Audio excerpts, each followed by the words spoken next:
Hi, my name is Vivian Britt, and I'm a member here of New Era Church.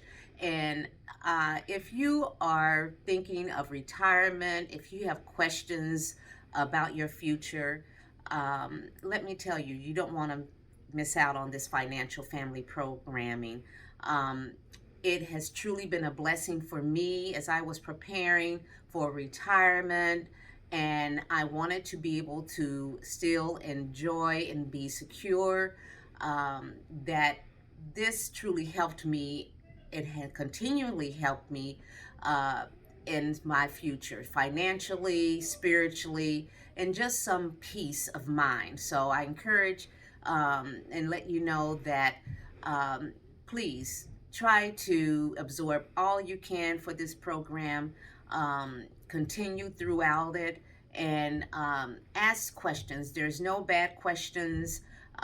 You want to be in the know because you are going to want to enjoy the fruits of your labor, and this is about you and your needs. And so do attend, enjoy this program, and seek and ask. My name is Anita Farrar, and I have been a member at New Era Church since December 2012, so almost 10 years. I just wanted to do this message real quick to let you know that if you are thinking about taking the financial class with Brother Rodney and Sister Tanya Nichols, do it. It is a very informative um, workshop. It helped me with my mother's finances as well as my own.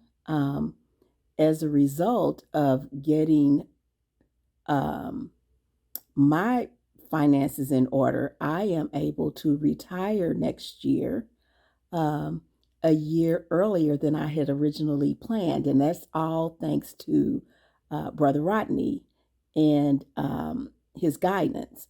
Take the class, get everything that you can out of it, and make sure that you consult with Rodney on any of your financial needs. He's the man. Hi, my name is Charles Scott. I'm the local chapter president for Phi Beta Sigma Fraternity Incorporated, specifically Xi Sigma chapter in the city of Indianapolis, Indiana. I'm just here to encourage you optimizing family financial planning. It will be a blessing to your soul. I've attended this for the last couple of years with Brother Nichols, and I'm very happy to say that it's been a blessing to me and my family. I specifically would encourage you to attend the workshop that will be facilitated by a young lawyer in our area, Jennifer Norton, with estate planning. And Jennifer covers a great deal of great information as relates to your affairs once God calls you home. And it's been a blessing to me and my family. And it's information and tools that I've used quite often. And more importantly, it's given peace of mind to my family. And I want to say that came from the result of what I learned from the seminar facilitated by Jennifer Norton. God bless you. Bye bye. Good morning. My name is Crystal Hart, and I am the education leader here at New Era Church. We are excited that you are here, and we pray that you will take this workshop and that you will find it a tremendous tool as you and your family work on your financial goals and the impact it's going to have on the work that you will do in the future. Rodney and Tanya Nichols of All Things Services and members of New Era Church have done a great job in impacting families here at New Era Church in meeting their financial goals. The Bible states in Proverbs 13 and 22 that a good man leaves an inheritance for his children's children. So if you listen up, if you tune in, if you practice what you learn today, you will be a step closer to meeting that goal. So never fear, you are at the right place at the right time, doing the right thing. Have a wonderful workshop, and we bid you Godspeed.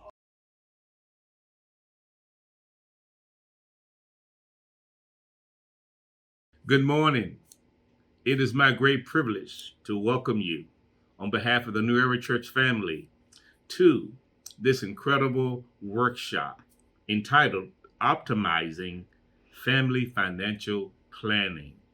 We are ecstatic to partner with All Things Services, Brother Rodney Nichols and his team, as we learn principles of how to be good stewards of the blessings that God has given us. And so I hope you will get ready to learn, to get ready to pick up some great tips that you may be more prosperous in the days ahead. God bless you. And again, thank you for coming to New Era Church. Heavenly Father, we are just so overjoyed and so thankful this day for the ability to be with your people. And Lord, as we look back over our lives, we can see just how far you have brought us. And Lord, even though we may have had our own personal challenges, may have had our own particular issues, Lord, you have always been there. And we thank you, Lord, for this great, wonderful, fantastic, amazing church, the New Era Church, with the great and wonderful Pastor Clarence Seymour, First Lady Hope, and all the awesome leaders of all the ministries of this church. For some 4 years ago, you allowed them to allow us for the first time to conduct one of our All Things Services workshops here in this church. And over the years, we've been able to touch the lives of hundreds of people, all because of you, Lord. We give you all the glory and we give you all of the credit. Lord, we give you all the praise this day. So as we prepare to get into the depths of the information that we will provide today, that is supported by your word, we ask that you open the hearts and the minds of all that will hear now and all that will hear via Facebook in the future, that they will ask what they might do, first to be, if they don't know you, to be saved, and then secondly, what they might do to become more financially literate and more aware of what's going on, so that they can not only bless themselves, bless their family, but bless generations to come and their communities. We will continue to give you the praise, the glory, and the honor. In Jesus' name we pray. Amen. Amen. All right. Going to have a great presentation presented by Dr. Amanda Adkins. And she is the youngest daughter of Tanya Nichols, my wife, and she and her family reside in and around the San Francisco, California area. She is a MD, but she has her own business. And we're going to be talking about businesses today. And we, as All Things Services, love to support local businesses. I have a business owner in the room with us today. He's also one of my fraternity brothers. So we're just trying to help people as individuals, as business owners, and as participants. So go right ahead, Dr. Amanda Adkins.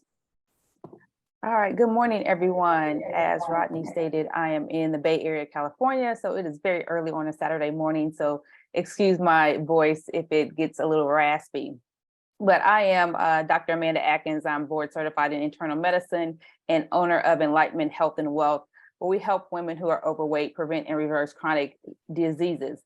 So that is what I'm going to be talking with you today about, of how to change your lifestyle, to change your finances, to change your life and your wealth. So most time people ask, why is a doctor presenting at a financial planning workshop?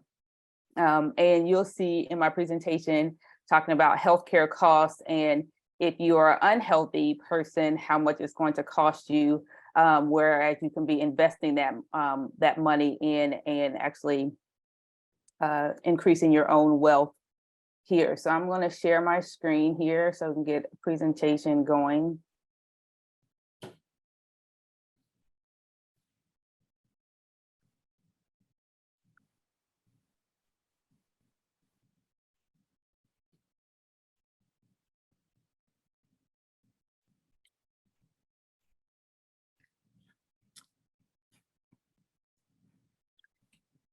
So our current state of health, the top 10 causes of death in the US are heart disease, cancer, accidents, chronic lower respiratory disease, stroke, Alzheimer's disease, diabetes, kidney disease, influenza, and suicide.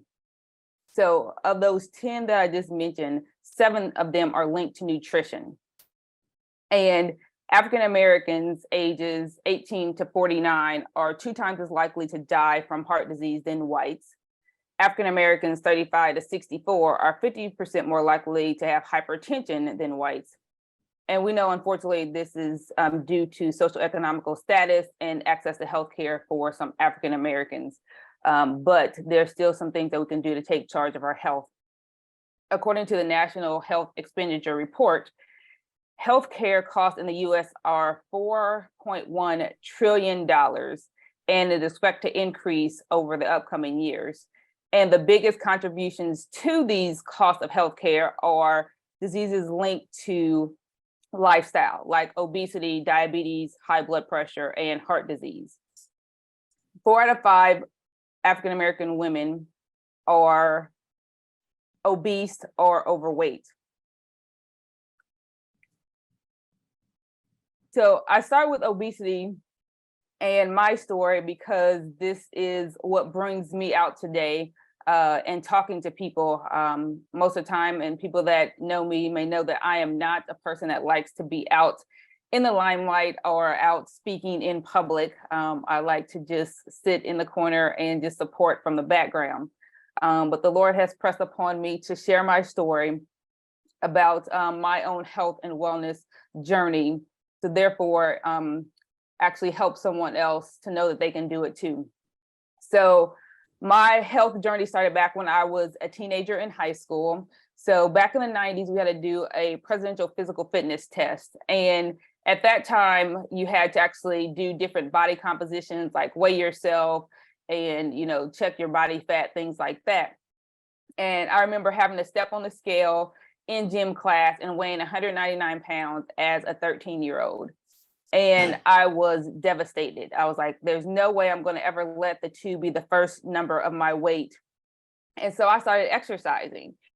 And then at the age of 16, I became a vegetarian. And people usually ask, like, what made you become a vegetarian? I'm like, I don't know. It was just something I was like, I'm going to try this and see actually if it helps me with my weight. And then just see how long it goes.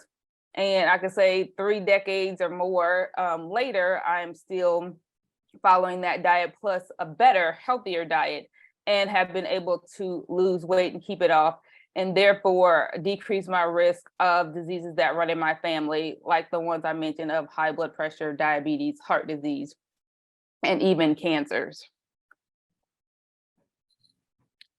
So chronic diseases and illnesses in this world, obesity leads to most of these illnesses, and Blacks have a higher rate of obesity than anyone else in the US. African Americans over the age of 20 are 69% likely to have obesity and being overweight. And again, I start with obesity because this leads to several other chronic health conditions. So excess body fat has hazard to our health, and it increases our risk for heart disease, diabetes, stroke, certain type of cancers, which most people don't necessarily link, high blood pressure, joint pains, which most people, like, as they get older, they continue to have those joint aches as they get up, and even sleep apnea, which is linked to other illnesses also.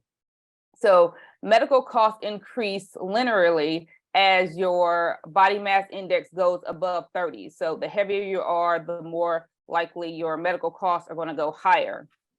And for each unit that you go up as far as your obesity, your increase in healthcare costs can go up around $250. Obese people have an increase in their medical costs about $1,800 a year. And if you're severely obese, that's like $3,000 a year. So you see how these things are going to start to add up. So I'm going to tell you in each category, like how much your medical expenses could increase compared to someone of normal weight. So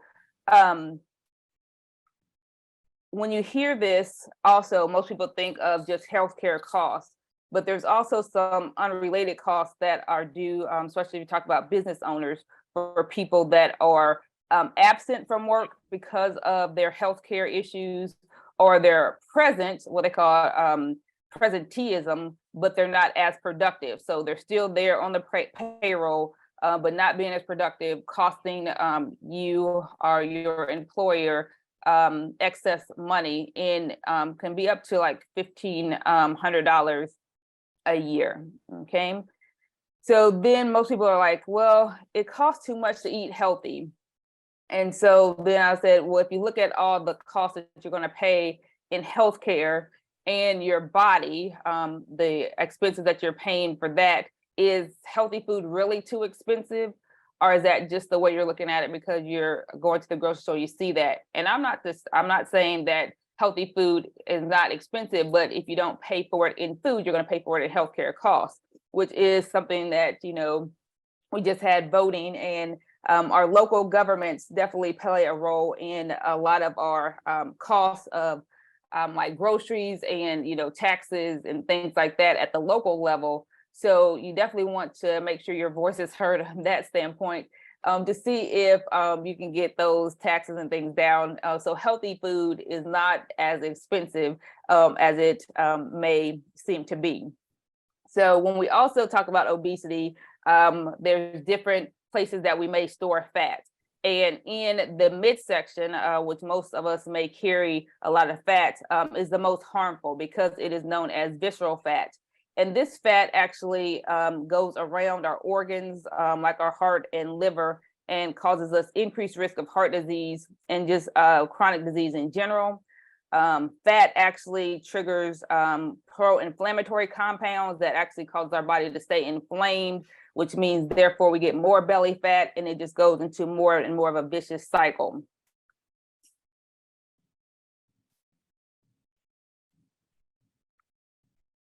So next up is high blood pressure and heart disease and stroke. So it's all the vascular system.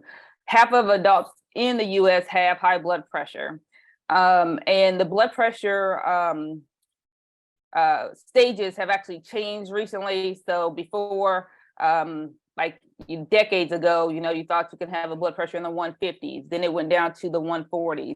Now it's down to the 130s. And normal is actually less than 120/80. Because a lot of people hear that number and they think, oh, that's good. Optimal blood pressure is really around 110/70. And they have shown in studies, especially in more rural countries, or where people are eating a very healthy diet, well into their 70s and 80s, people still have these great blood pressures of 110/70, and they're living longer. Because most people think as they get older, oh, your blood pressure should naturally go higher, but that's not necessarily the case. So stages of high blood pressure, you want to go definitely be getting your blood pressure checked on an annual basis, because most of the time for people that don't go to the regular checkup, their first sign of a high blood pressure is a stroke. And unfortunately, I noticed this firsthand as a resident working in the intensive care unit nighttime, and a African-American male, likely in his 40s, came in with a massive stroke, and they don't even know if he was going to make it. And we're like, how can someone in their 40s have a massive stroke? It wasn't necessarily any underlying genetic dispositions that can sometimes lead to unfortunate things. It was uncontrolled blood pressure. And again, a lot of people can have the uncontrolled blood pressure and leading to this stroke. So you definitely want to make sure you're getting your blood pressure checked on a regular basis. So with the blood pressure and then also being obese, this increases your risk for heart disease. Obesity also can lead to elevated triglycerides, which are a part of your cholesterol panel. It's called a lipid panel. And a lot of people always ask me, especially patients, they're always focused on the bad cholesterol and the good cholesterol, but they forget about those triglycerides because they're always like, well, what are the triglycerides?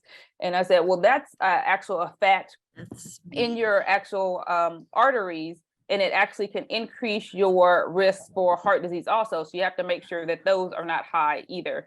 And that's with excess body fat. Was somebody trying to get my attention? I'm sorry. Oh, okay, just feedback.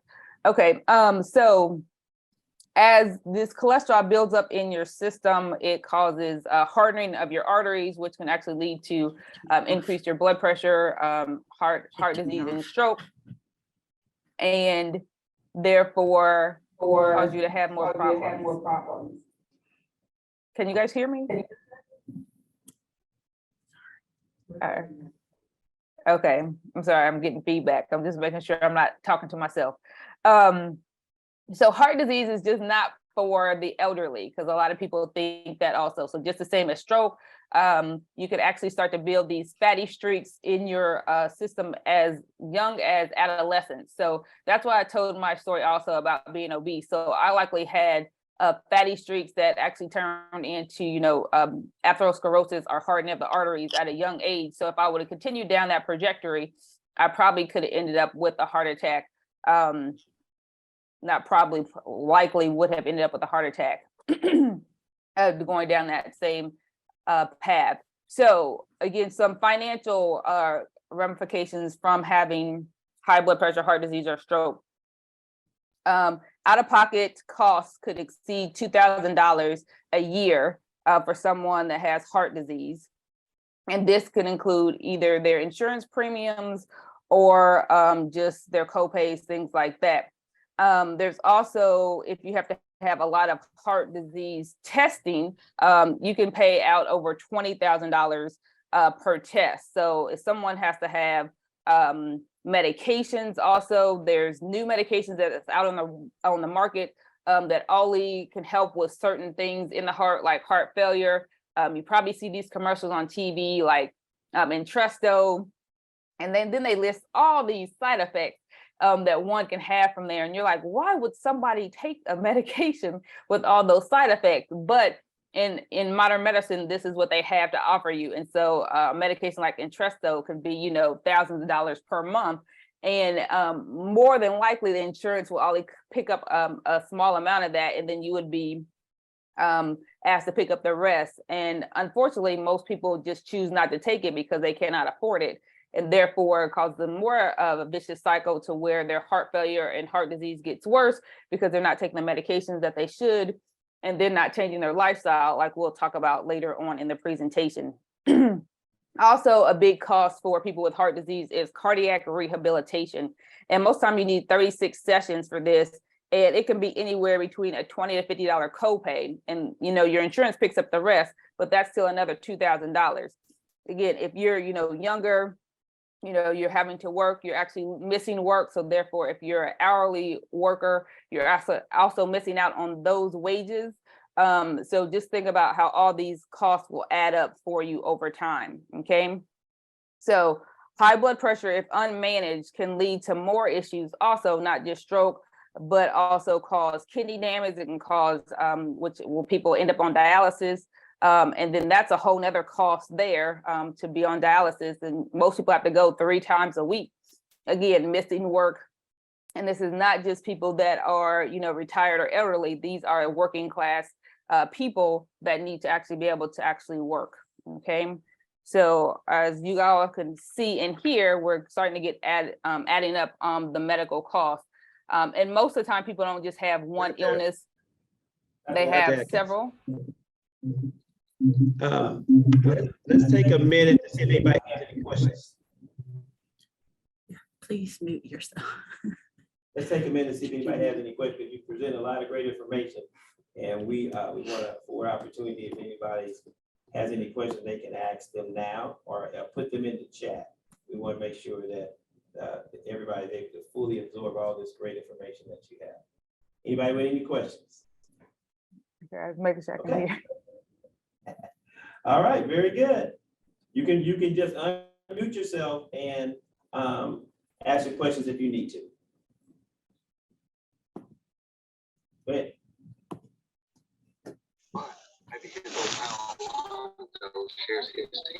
Did somebody have a question? Because I can't hear it.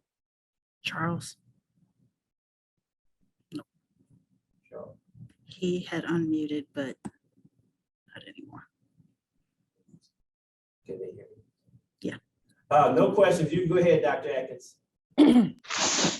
Okay, so again, I'm sorry. Hey, can you hear me now? Yes. Amanda, can you hear me? yes. Rodney and Amanda, I just wanted to really come off mute and really testify to the fact of what Amanda is saying. I'm really grateful for this session, and all I can say is that, guys, the information that Amanda just shared with us is so true, so true. And I just don't say this because I'm actually currently taking this Zoom call, sitting in a hospital right now. But the information that she just shared is so very true because that is what I'm experiencing as we speak right now. And I joined the session because I really wanted to join to really testify to the fact that the healthcare cost and taking care of your health is so critical at this point. So I have more to say, and I'll say that later. But thank you so much, Amanda, for what you're sharing, and we'll talk more about that later. Okay, And wonderful. anyone I'm that- sorry to hear that you're in the hospital. Those that are participating today, that is Chuck Smith. He is excuse me? Scott. I'm sorry, Chuck Scott, and he is the president of the local Phi Beta Sigma chapter, graduate chapter here in Indianapolis, and he is the reason why, one of the main reason why we are even doing this workshop today. So we're praying for you, Chuck, and we know God's gonna bring you back stronger than ever before. All yours, Dr. Adkins. Okay. So again, the healthcare costs, again, just continue to add up. So if you just have high blood pressure, your annual costs of either having to go to the hospital or going to your doctor's visits or your medication can be about $9,000 a year. Again, like if you heard my story about the African-American young man that came in his 40s, and just think that if he lives to 80, $9,000 a year, that adds up. And I'm sure that, like Rodney will talk about compound interest and what that could have actually amounted to if he was able to put that in retirement instead of healthcare costs. So these things definitely add up. So next up is diabetes. So diabetes is an extreme quality of life issue, I would say. As you can see someone here checking their blood sugars and having to do that multiple times a day. And for diabetes, for those that don't know, our blood sugars, anytime you have a fasting blood sugar between 100 and 125 is pre-diabetes. And most time people think, oh, pre-diabetes, okay, that's good. At least I don't have diabetes. That's absolutely wrong. Pre-diabetes is like your warning sign stating like change now, otherwise you'll definitely have diabetes that can be worse. But pre-diabetes actually has been found to increase your risk for heart disease, eye disease, and stroke. So just because you're not necessarily diagnosed with diabetes, you're still at higher risk for these illnesses. Also, other numbers that you would want to look at with your doctor would be a hemoglobin A1C, which is a 3-month blood sugar average, which is more accurate than usually your fasting blood sugar. So if you're above 5.7 to 6.4, that's again pre-diabetes. If you're above 6.5, that's diabetes. And why do we care about diabetes? Diabetes is almost like equivalent to having a heart attack or heart disease. And I tell people that even though that we as doctors talk about these disease states as if they're entity in their own, is not necessarily the case. It's just like a continuum of things that are going on in your body that's messing with the vascular system. So we know that our blood flow comes everywhere. So anytime we have an issue in one place, it's really an issue in another place. The same thing goes with cancer. So all these are, like I said, linked to nutrition, and we'll talk about more nutrition and things later. So with diabetes, you usually have insulin resistance, and even with pre-diabetes, you're starting to show insulin resistance.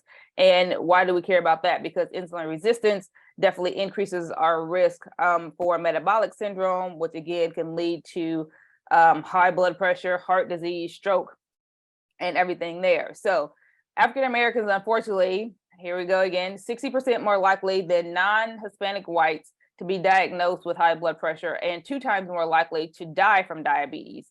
And as we saw, especially we continue to see in the healthcare and COVID pandemic, how African Americans are more likely to die from COVID due to these chronic diseases that they may not know that they had. And sometimes, unfortunately, because we're not thinking of what's going on in our body, like I said, with pre-diabetes, most people think, okay, I'm okay, and therefore don't do anything to change, end up having a stroke, just the same as blood pressure related issues. And therefore, again, you're building up all these healthcare costs. Again, if you just look at diabetes, the amount of money that you spend to care for your diabetes, you spend about 25% of your annual income on healthcare related costs. And just with diabetes, according to the American Diabetes Association, and this was in 2017, I couldn't find anything more recent, that it was $327 billion in the US that were attributed to diabetes. And then 1 in 4 healthcare dollars are spent on diabetics. And that's because of things like this. You have to have the supplies, you have your medications. Unfortunately, some people are insulin, and insulin actually does not necessarily make your illness better. It actually can cause you to increase body fat, and therefore goes back to that obesity, where it increases inflammation in the body and causes more and more like heart related issues, damage to your kidneys. So even though we in the medical field are trying to help, sometimes the things that we do does not do good long term for people. So if we look at the cost of expenditures and things for medications with diabetes, if you have insurance, paying like $160 a year in copays, and this is just from medications. If you're on insulin, it can be over $500 a year. Doctor's visits with the copays, it could be over $100 a year, and then lost wages over $200 a year. Again, if you're diagnosed early. Did somebody say something? Yes. If I can take a little break here to make a tie with what you're saying. So Dr. Adkins is talking about costs. And one of the primary reasons why we're here, we talk about a financial plan, is in order to generate wealth, you must minimize the cost of your daily living. So over your lifetime, you have to minimize those costs. One of the other critical things that we're going to be talking about today is life insurance.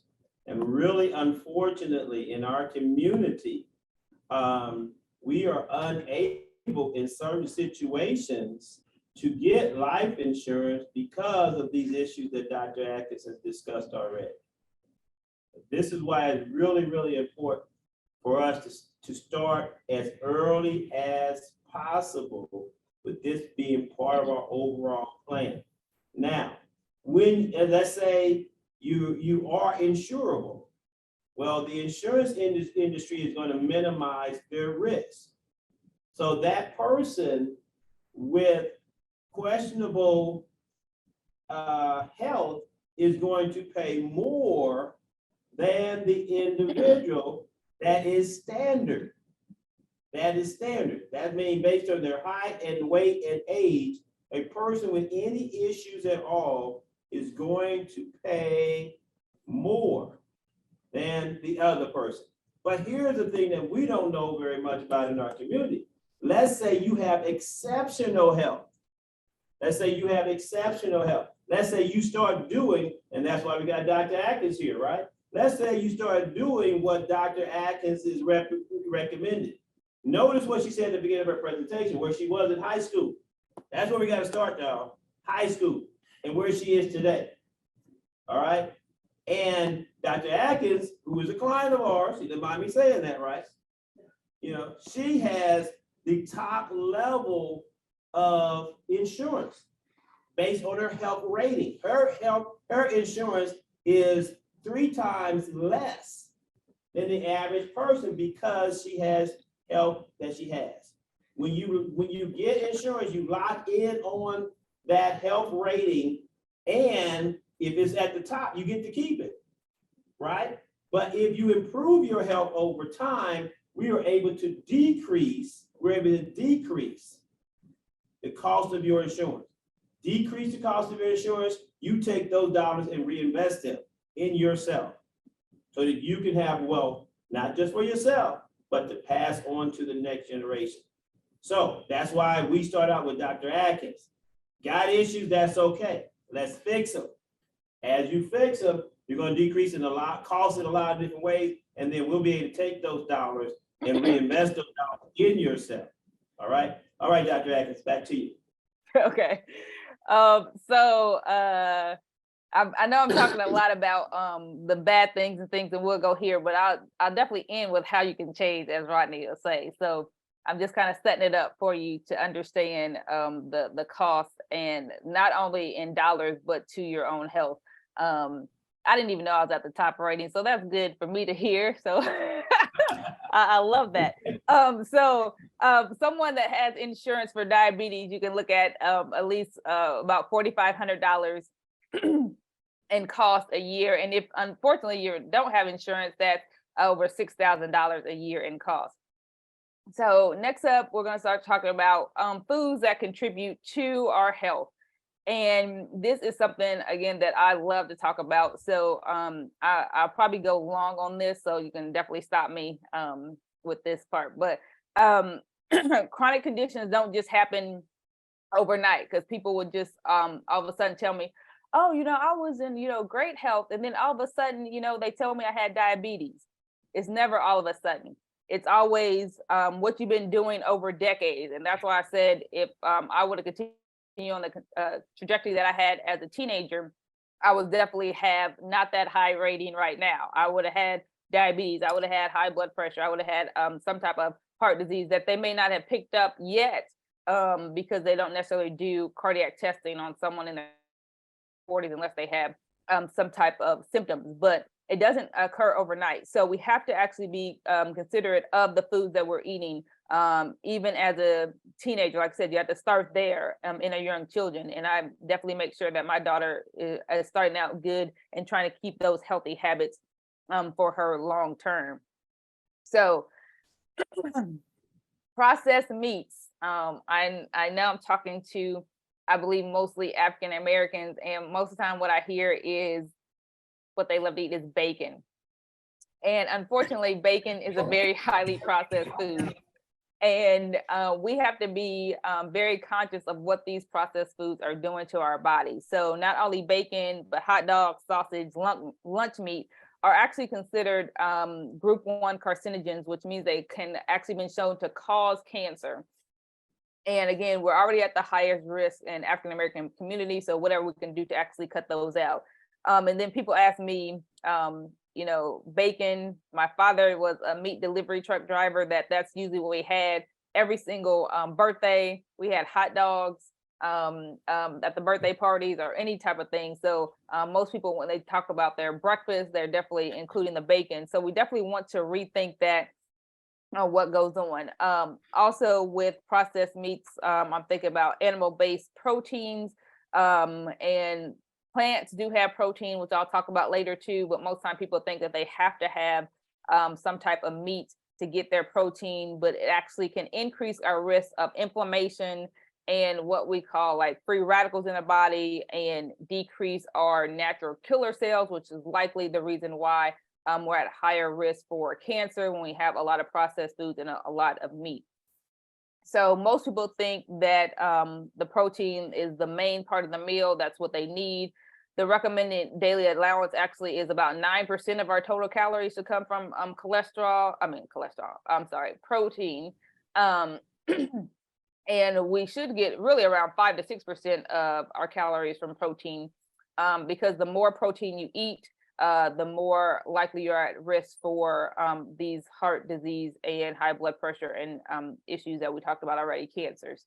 Also with meats, it actually causes changes in our gut bacteria. I don't know if a lot of you have heard about the gut microbiome, which we are seeing that plays a big role in our health overall. So we have bacteria that naturally live in our digestive system that is there to actually help us out, because we couldn't actually function without it.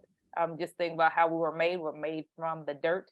So bacteria definitely lives there. So we want to make sure we take care of our gut by eating healthy diet. You may also have heard of leaky gut. So leaky gut actually can increase our risk for all these chronic diseases. Also causes more inflammation in the body, and inflammation can lead to chronic diseases like obesity, and then breast cancer, heart disease, and diabetes.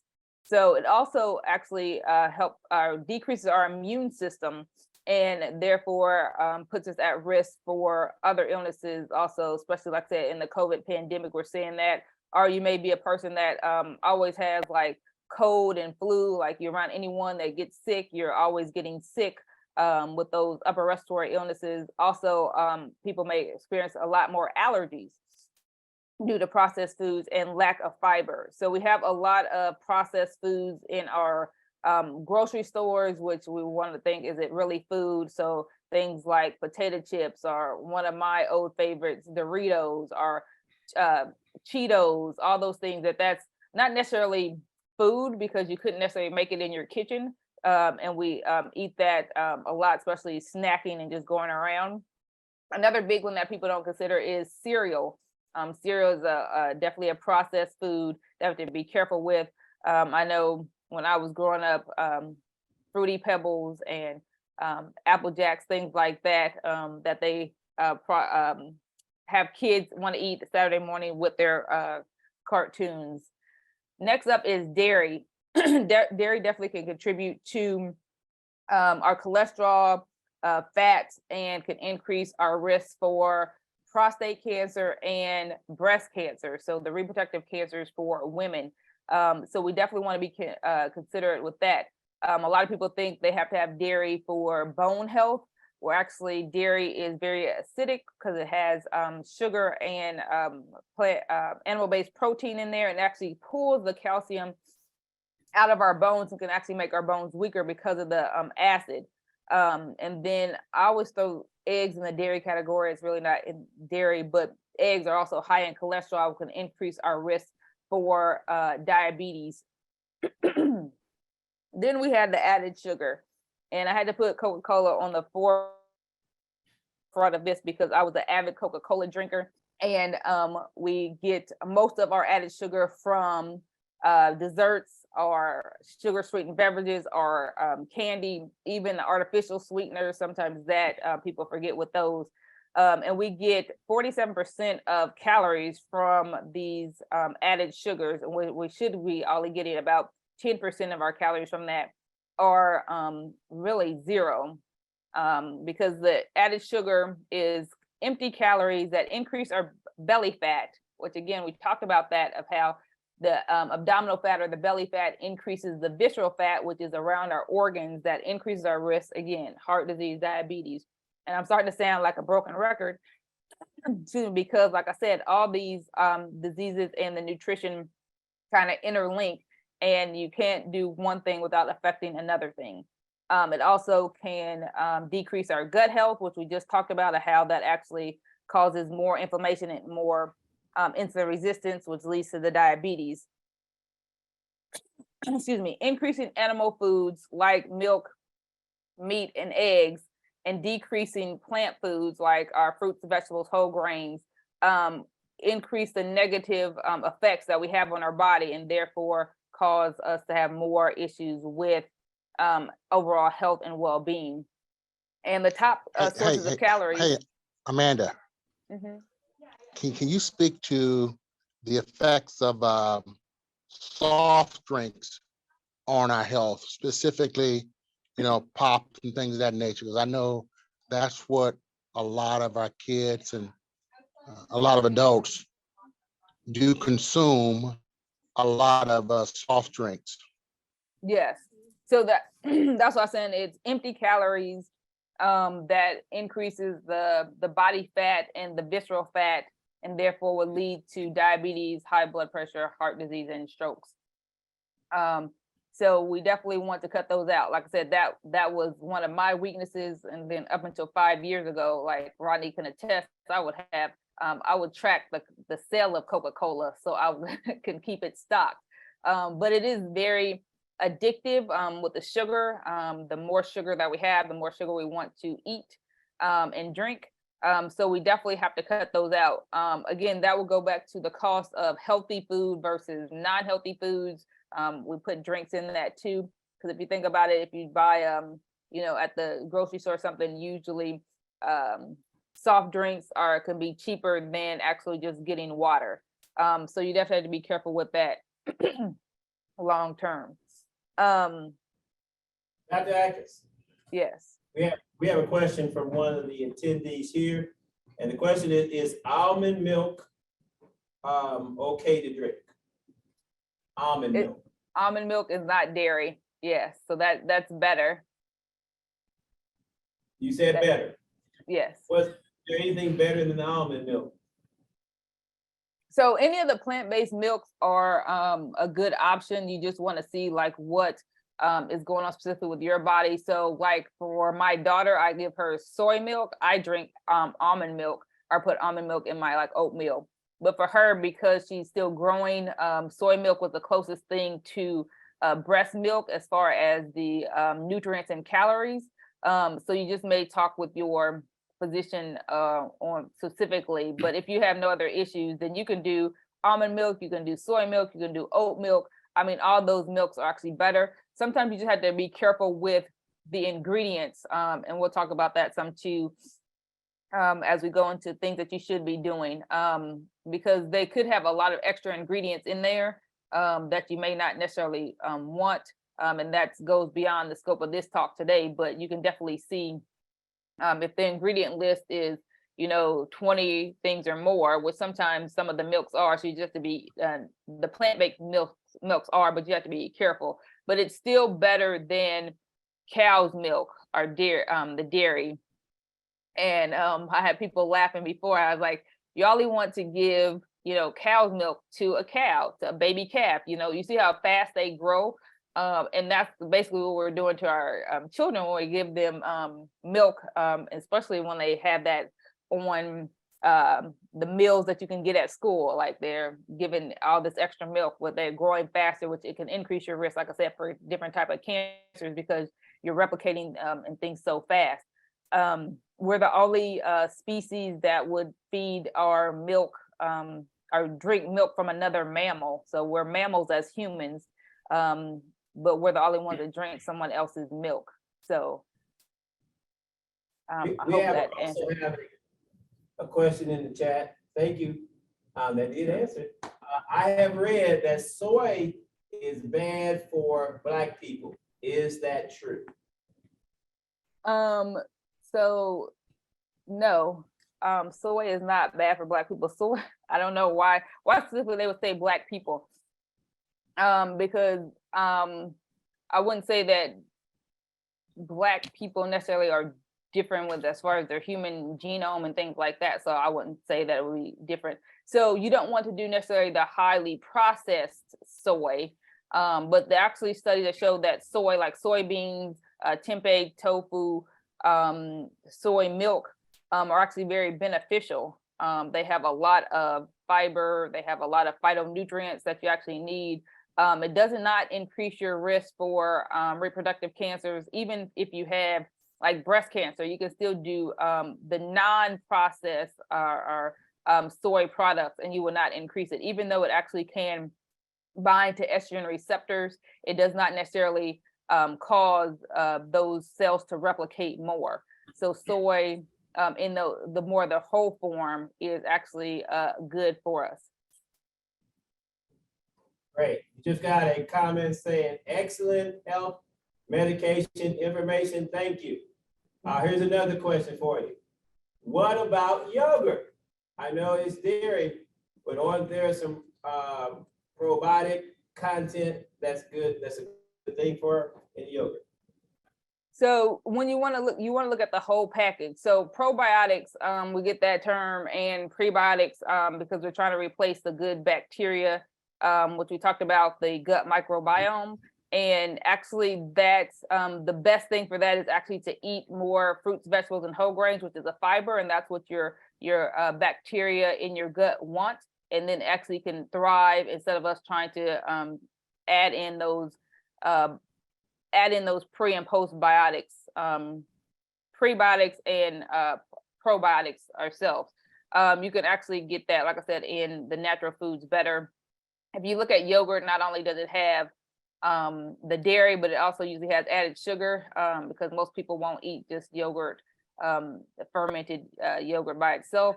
So you don't want that added sugar that causes more inflammation in your body either. So thank you. Fiber, yes. So you guys are already talking about these things here, but now we're going to start to talk about how what you can do in your own health to help you. And Socrates had this quote: "The secret of change is to focus all your energy, not fighting the old, but building on the new." So most people want to fight for keeping things the same instead of keeping their mind open to what new that they can do that actually will improve their health. And this is one of my favorite quotes from the Bible. Actually, Jesus asked the man at the pool, "Well, do you want to get well?" Because he asked people that, and again, they will fight for the limitations more than they will fight for being well and healthy. So this is actually what I'm going to focus on, actually more of the healthful eating part, but to know that there's a whole college of medicine out there that is focused on lifestyle and the focus on the pillars of healthy lifestyle, which is healthful eating, physical activity, managing your stress, forming and maintaining good relationships, improving your sleep, and avoiding risky substances like alcohol and tobacco. People always ask me why I never talk about like exercise or all the other things. Is because I say you cannot out exercise a bad diet. And if you do everything else, but you don't change your diet, you're still going to be missing out on a big aspect of health and wellness. So, Dr. Adkins, that's one of my favorite lines in your presentation. Can you say that again about exercise? You cannot out exercise a bad diet. That's actually what changed my life too. I actually stole that quote from a nutrition conference that I went to, because as physicians, we don't get really any nutrition training in school. Like if we learn about, how disease states come about and the medications that will be best for that, how to diagnose, but not about nutrition, which actually, like we were talking about, can actually help prevent a lot of these illnesses or even reverse some of these illnesses. And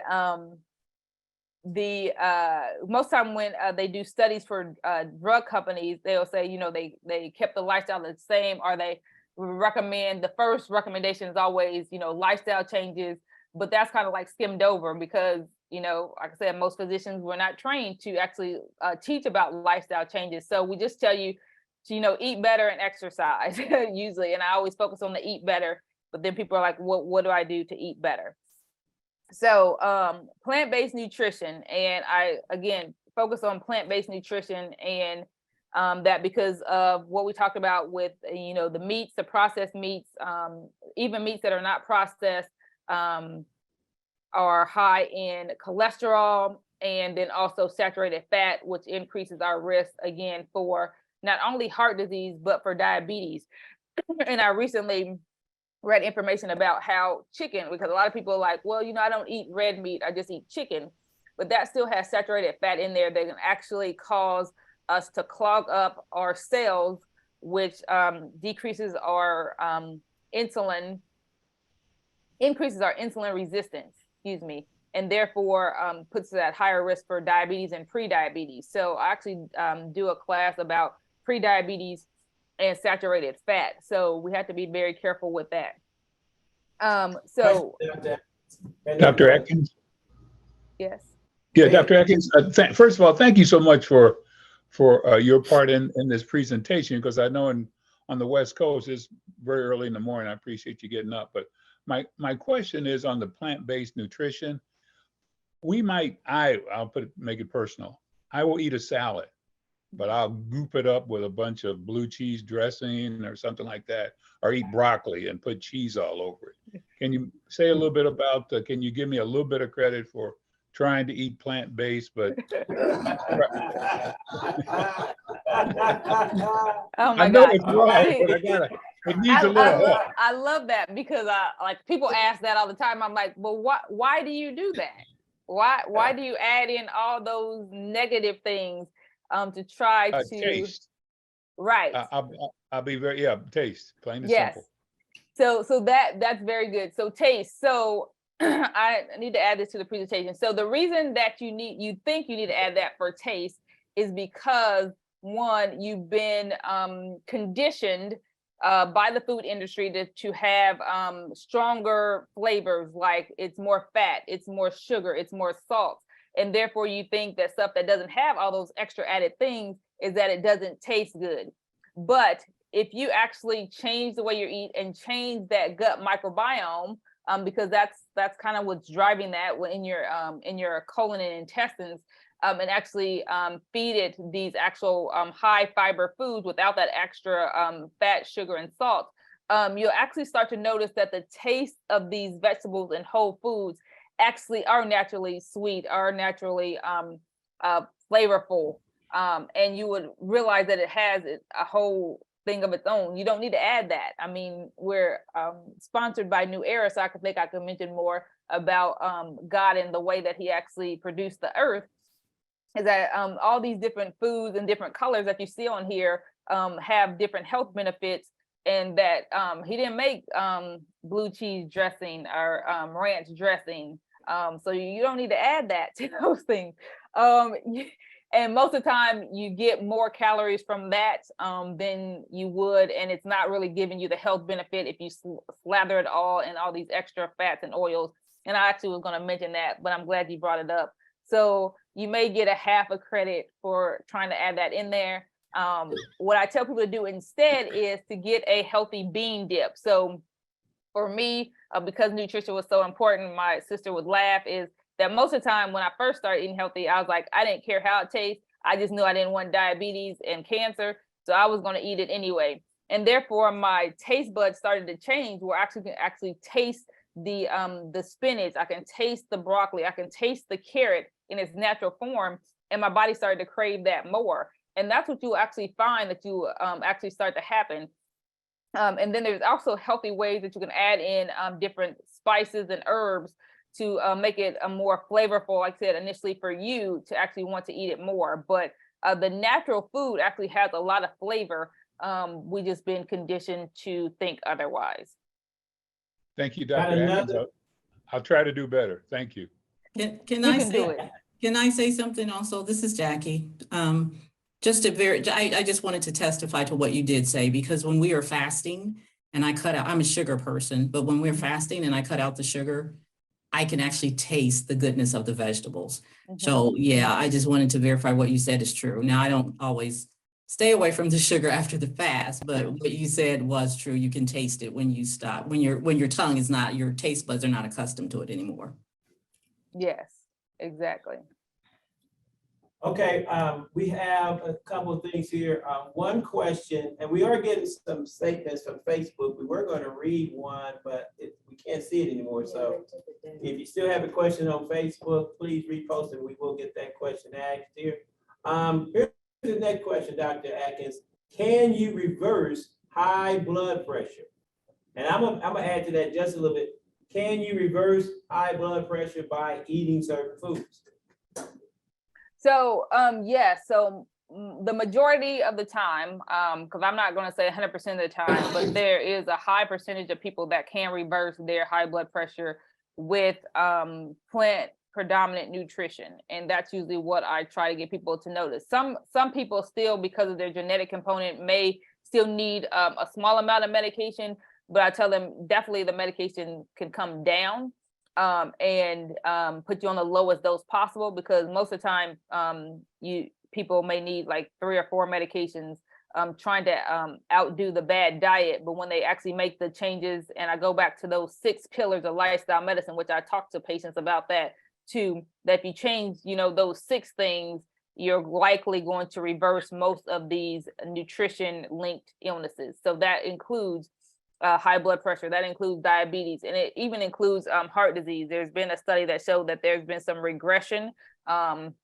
and not progression of heart disease, which most time we think heart disease has to continue on. Most medications just try to manage chronic illnesses and not necessarily treat or cure or reverse them. So that's the difference between medications versus lifestyle changes that you would make, that you can actually reverse and prevent it from getting worse. Okay, we also have, thank you, Dr. Adkins. We also have just a comment here. Interesting, when I was told I was pre-diabetic, the doctor did not suggest things not to do. Did not suggest things to do not to become diabetic. So I took it upon myself and enrolled in a diabetic class. I learned so much and was able to change my status to non-diabetic.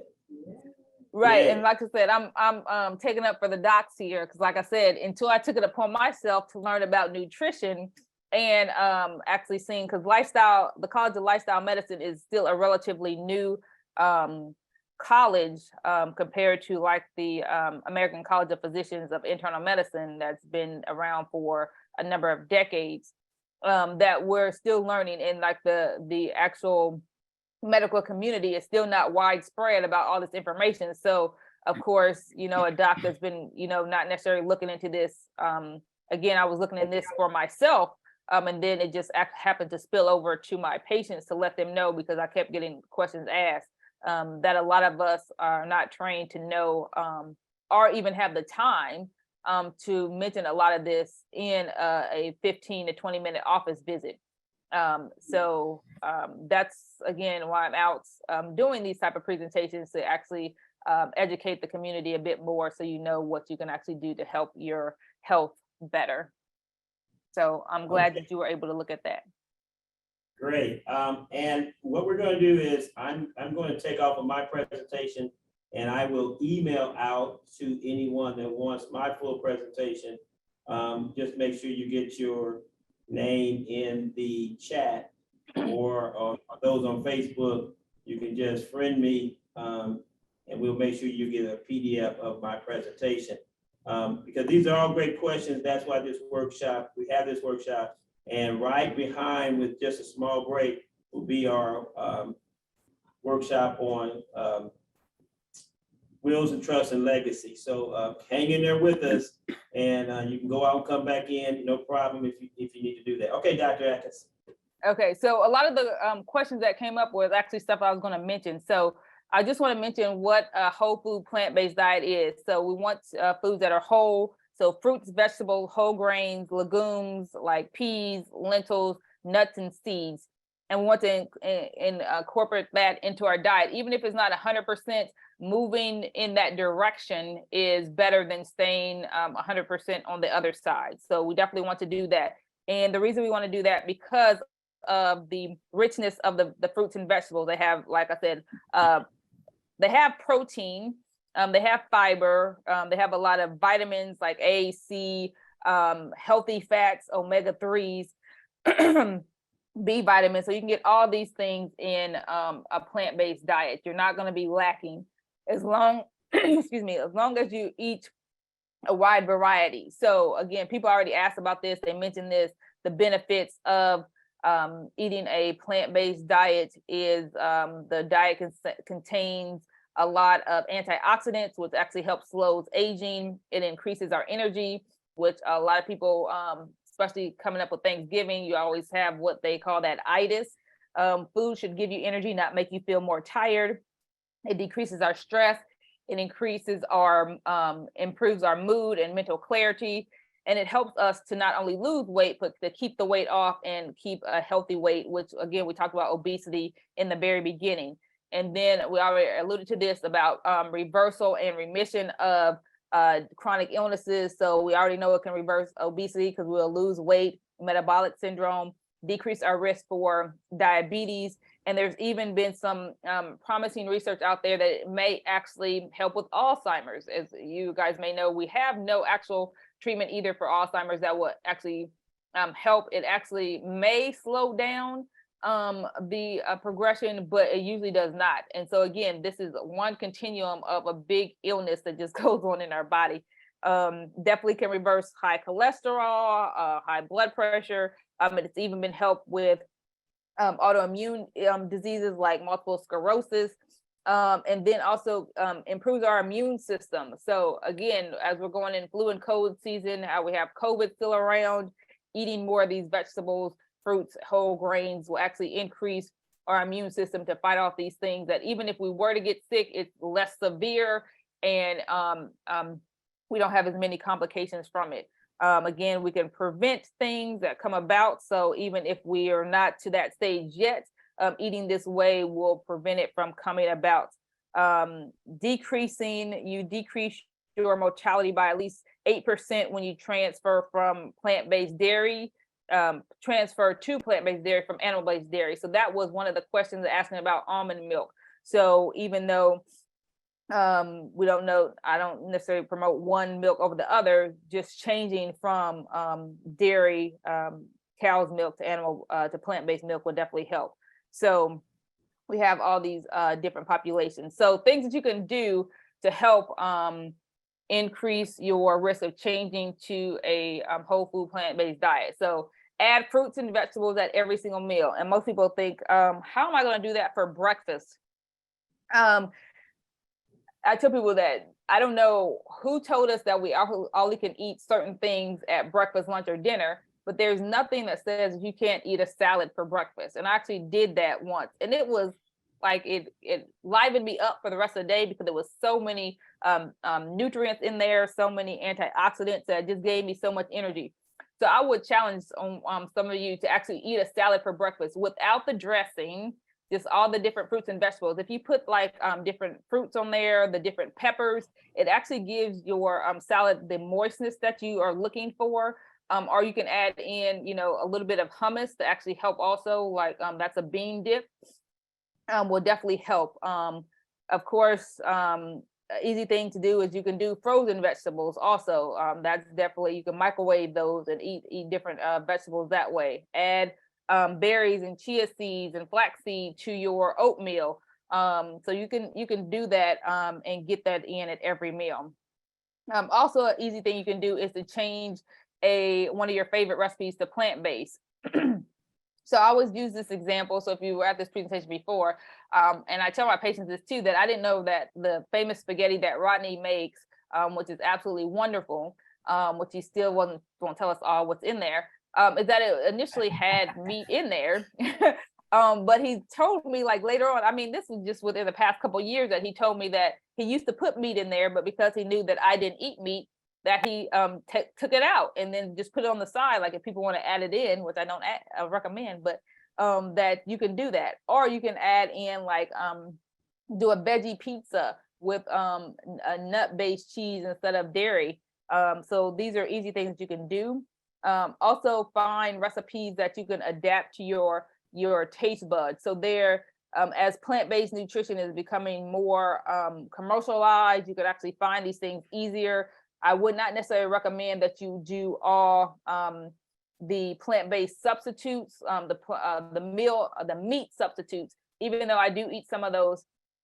Those are still highly processed foods. The benefit comes from the whole food. So if you can look at it and it doesn't need a label, you're more likely to get a benefit then it's something that needs a label. But if you're an avid meat eater and you need something to help transition, I definitely would recommend that you can still do those things. And we'll talk about here, you can replace meat with legumes. So lentils, different beans you can add in instead of having a, even now, like initially they had veggie burgers, and now they have like Beyond Burgers. But the veggie burgers actually had those, the beans in there, they had the different cut up vegetables, which I like better, but it didn't actually transition over to the meat eaters. And so when we look at things that are going on in the food industry, it's a business, right? So they're looking at where they can get the most market share. And so they actually transitioned over to where most of the plant-based things mimic meat, but you don't necessarily get the biggest benefit for that. It definitely can help the environment, because to change a cow to a hamburger definitely is a lot of environmental resources that, again, goes beyond the scope of this, but that's something that's very different. So for some people that want to know how they can actually change, I actually have a 5-day cleanse, like one of the ladies was saying, that when she does the fast, and this is kind of like a whole food fast that you can actually go on for 5 days, and it's like a self-guided course. You have the information there. I have videos that you can sign up to do, and then you can email me with questions, especially during the holidays when people will want to overeat. You can use this cleanse to kind of get you back on track, or to start on a new track for the upcoming year. So people that have done this cleanse, of course, they've lost weight, they slept better, they had better mental clarity, they don't have as many joint pains, so they're better actually able to interact with their family, get the promotion that they want on their job, or even start a side business. So as if I can interrupt you real quick here. I have a question. Can you speak a little bit on water consumption? Water consumption is the daily challenge for this individual. And then help one of our deacons out here. He says no sauces. There are some sauces that you can make yourself that are pretty good to put on salads and different things too. Is that correct? So you can, you just have to be careful what it is that you add in there. So yeah, there's definitely different recipes out there that you can make your own salad dressings. I would just caution people on the oil, especially if you have heart disease and diabetes, because oils are just fats. Even if you use olive oil, if you look at the calories, it all comes from fat. So you still have to be careful with that. So that's why I recommend more of the bean dips or something like that, instead of a salad dressing that's full of oil. And then the water consumption, water. So water, our body is naturally composed of about between 70 to 80% water. So again, that will go back to our taste buds on why we need to feel like we have to have something flavored to drink, because we want sugar, salt, or fat. You could actually add fruit to your water, like strawberries, oranges, cucumbers, make it a spa water. You can have it to where you set an alarm to drink your water. And the more water you drink, the better you'll feel, the more your body will crave it. Again, the more things that you do that actually help your body will reward you and saying, please do more of that for me. And you'll actually feel better and want to do it more. Not to say it's not hard in the beginning, because it would be. So if you drink a lot of soda pop, or if you drink a lot of coffee, I just tell people to start by switching out one of those drinks once a day for water, and slowly start to increase your water intake from there. So sometimes that helps for people also. And then also, as you're going on this journey, again, it's a lifestyle change. So you will need to notice that you want to make these changes to be sustainable. And it's okay that you go back a few steps sometimes. You just want to be aware. And like I said, again, your body will tell you that I don't feel good when you go back to eating this way, but give yourself a bit of grace and saying, okay, it was Thanksgiving, or if it was a birthday party, or I just had a bad day and I just want to eat this. Just don't make that the go-to, and you stay down that path. Say, okay, I'm going to eat it this time, but tomorrow I'm going to get back eating my fruits and vegetables and drinking my water. All right, is there a charge for your 5-day course? It is $69. So that's the lower price that I put for people for this time. And this is the website that you can go to. Or you can actually go and look at my website and get, some free resources. It's also a 7 plant-based recipes on there that you can just try on your own. The 5-day cleanse kind of gives you more of a protocol to follow. I usually charge more like $127 for this, but during this holiday season, because I want people to try to actually get better on the healthy wagon before the new year starts, that I just cut the price down and for you for that. Okay.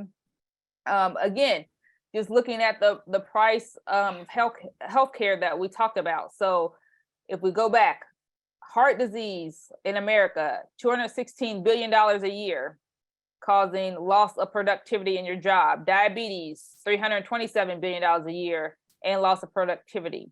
Now, just think, if we took all those resources, because people in the class before, they always ask me about food deserts and food insecurities and what we have, but we here, we're talking about finances, that we can actually change our own finances, that they pour back into the community to actually help these places. And like if you think about the Jewish community or the Asian community, most of the time they take care of themselves, and they actually have, these grocery stores in their communities and things like that. And that's what we need to do as African Americans. And we need to build up our own wealth and actually pour back into our own communities to help these insecurities and healthcare disparities. If we actually advocate for ourselves, then we can actually do this to build God's community and bring more people to God's kingdom. Because one, they're not, most people are not going to care. They're going to just come to the church because first they need their physical needs met first. And if you look at Jesus's ministry, he did always take care of the physical need usually first, and then address their spiritual need. So we need to look at it more that way. Actually following Jesus's example and go from there. So I'm going to end there. So thank you all very much. All right, let's give Dr. Adkins a hand. Woo! And what we're going to do is all things services. The first person that puts in the chat at what approximate age Dr. Adkins started her journey on healthy living. The first person put that in chat, the one that gets closest, we are going to all things services is going to pay for that 5-day cleansing. So that's $69, but you got to do it. You got to do it yourself though, right? So first person put that in the chat is it. We also are trying to get individuals to join our team. We want to kind of recruit people to help us in this journey. And we have Ranisha on today. She is on our team. She is licensed to sell life and health insurance. Just say a quick word. And while we're doing our break, we got a break coming up. Jennifer is on the Zoom, so we want to get ready for her. Ranisha, you want to say something real quick? Oh, just hello, everybody. Glad to see you all in attendance. And thank you so much for coming out, either in person, on Zoom, or on Facebook. Please make sure that you keep asking questions and let's stay in tune. And I can't wait to hear what we have left going on today. Yeah, just come right up here. This is where the camera is. All right. All right, this right here is Angelo Pratty, and he is our health insurance and Medicare, Medicaid Advantage person, guru. We are really pushing this year more than ever before the need to have the best possible health insurance. Can you tell us just a little bit about enrollment? We'll bring you back later. Okay, we are in the open enrollment period for the Medicare Advantage and for Medicare prescription coverage. That open enrollment period ends December 7th. We're also in the open enrollment period for regular health insurance. That will end January 15th. But if you want to have coverage for January 1st, you gotta do something before December 15th. And that is the Obamacare PPACA Patient Protection Affordable Care Act. That's it. All right, we'll bring Angelo back during my part of the presentation. I just want to make sure you all got to meet him. So when you hear the name and maybe hear the voice, that is Angelo Pratt. He's part of our team. Jennifer Norton, are you ready? There you Yes, are. I'm ready. Do you want me to? Do your introduction and do your thing. She will need to share, so we'll allow you to share. And we're so excited. This is Jennifer has been with us, I think, almost at the very beginning. Yeah. Of us workshop. She is totally awesome. She has her own company. We try to support our own, and Angelo is part of our own. Just so you know, we have another business owner coming too. Again, we have a couple business owners in the house. But Jennifer, I'm not. You just do so well by yourself. We got people that wanted to hear you specifically, so you just go ahead and do what you do. Okay. Okay. All right. Let me look at my time. I'm gonna watch myself. So hi everyone. Welcome. My name is Jennifer Norton, as he announced. So thank you again for having me. Like you said, this is probably my, I don't know, 4th or 5th year presenting. So what we're going to do is we're going to dive into some topics about estate planning, things you think you wanted to know, or even things that you didn't know you should know before, asking or hiring an estate planning attorney questions before you hire them. And so what I'll do, again, feel free to use the chat if you have questions and someone is monitoring them. Let me know if you guys have any questions that you need to ask. I want to, and then look up if you've forgotten your questions, so feel free to put them in the chat. Like I said, I'm Jennifer Norton. I'm an estate planning attorney. I'm here in Indianapolis, Indiana. I've been practicing, I would say, for the last 13 years. I'm from Indianapolis, born and raised. I graduated from Cathedral High School here in Indianapolis. And then I attended IU in Bloomington. I have a business degree in finance from their business school. And then I stayed down there for law school, which is just a general degree. Maurer School of Law is the name now. It used to be formerly Indiana University School of Law, Bloomington. And then when I graduated, I worked for the CEO of the National Network of Estate Planning Attorneys for about 4.5 years, really focused on trust, revocable living trust-based planning, and training attorneys across the country on that area. Then I decided, okay, I could start my own practice. So I've had it for about 8.5 years now. And we're on 37 and Meridian. So 3750 North Meridian is the address here in Indianapolis. And we service anyone and everyone that's in need of wills, trusts, powers of attorney, living will.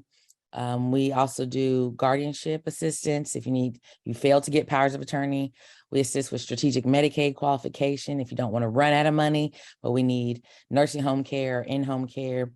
And we also help with probate. So if you fail to plan or you have will-based plans and we need to initiate a probate administration in the state of Indiana, we assist with that. So we do all things estate planning, essentially.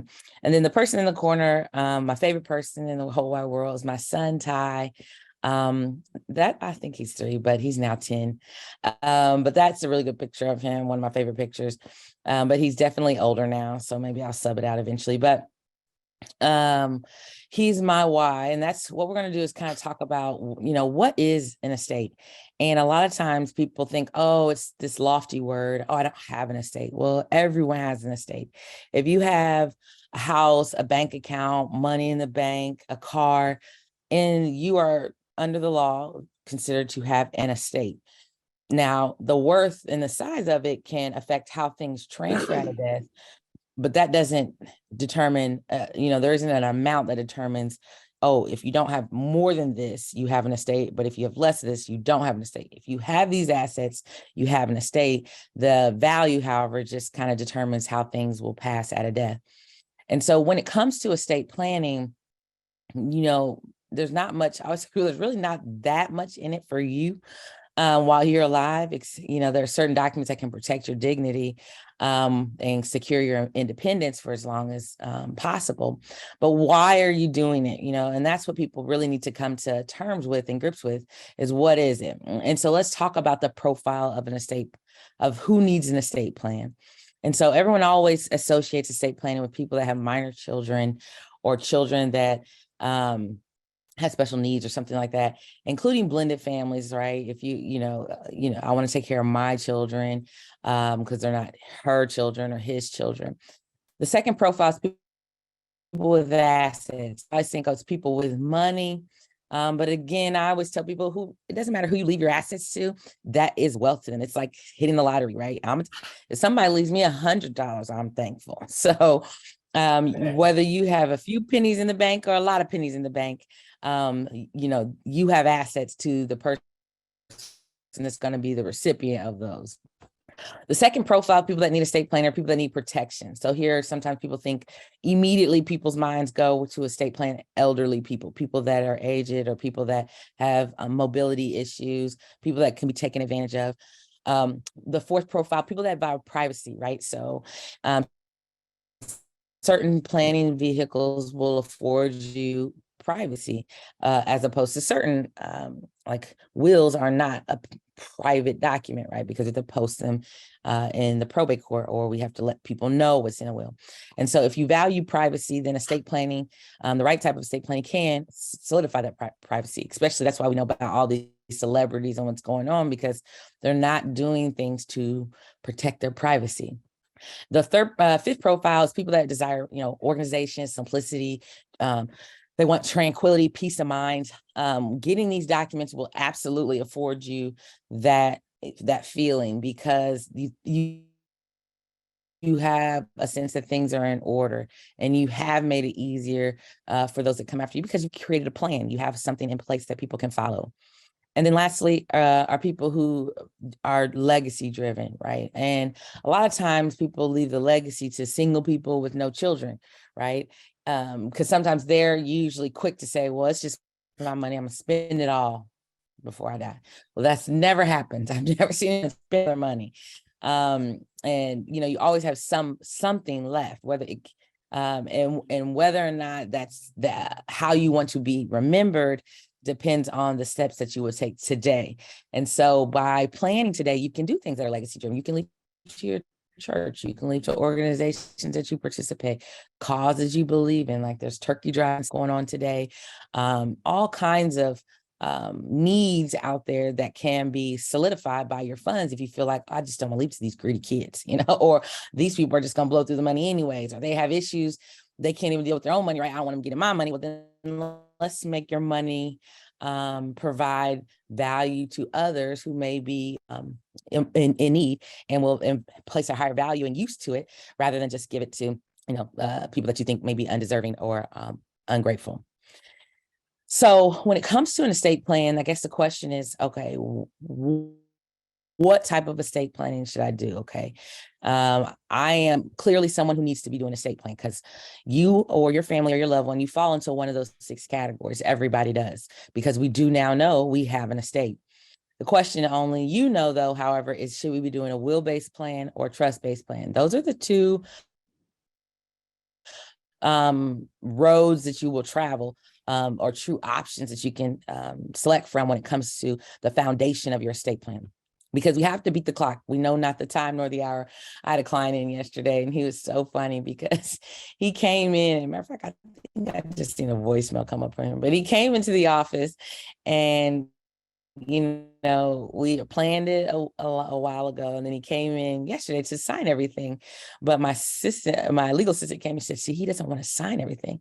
And so I said, hold on, let me walk on in here. So I walked on in, Mr. Client, you can't leave out of here then. We're going to hold you hostage, because I said, do you and Jesus have some type of expectation or understanding of when you get to clock out? Clock out at 101. So normally I'm used to people not having a response, but clearly, he was quick on his toes talking about, I get to live till I'm 101. I said, okay, well, that may be the case, but you still gonna sign these documents. And I said, it's not the 10 commandments, sir. When you sign your documents, you can make changes. So if you take this home to your wife and you guys decide that you want to make changes, that's fine. Just call us back. But you will not leave out of here with no document signed. And I know what you want, because my aunt, from a personal standpoint, my aunt died and she had drafts in her house, right? So we're all thinking she was a very lucky woman. So her pastime, I know it's not a good thing, but she didn't mind playing like the lottery and things of that nature. And she always won.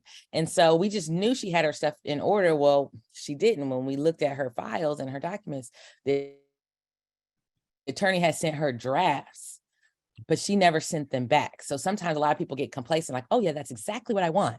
But then you never take that last initial step to solidify it. And that can be devastating for a family.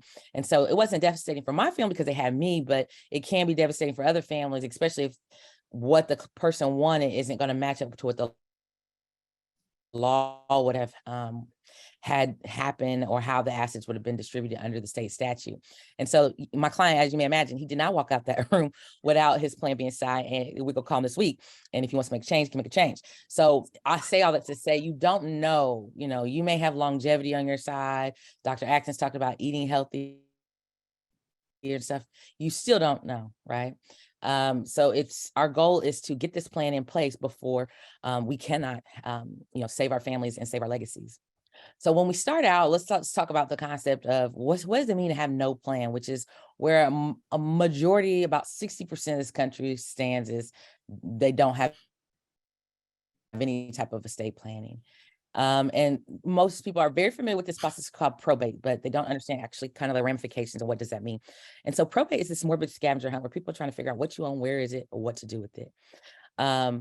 There's no registry where we can dial up what you own. So there are thousands of life insurance companies, and we can't just put your name in a system and fits the policies that you have accounts with.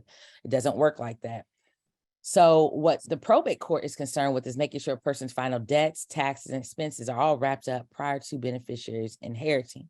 In particularly school debt, taxes are, you can't get around those people. They are super priority creditors, meaning they can jump the line of, say, your credit card bill, your water bill, and things, your doctor bills.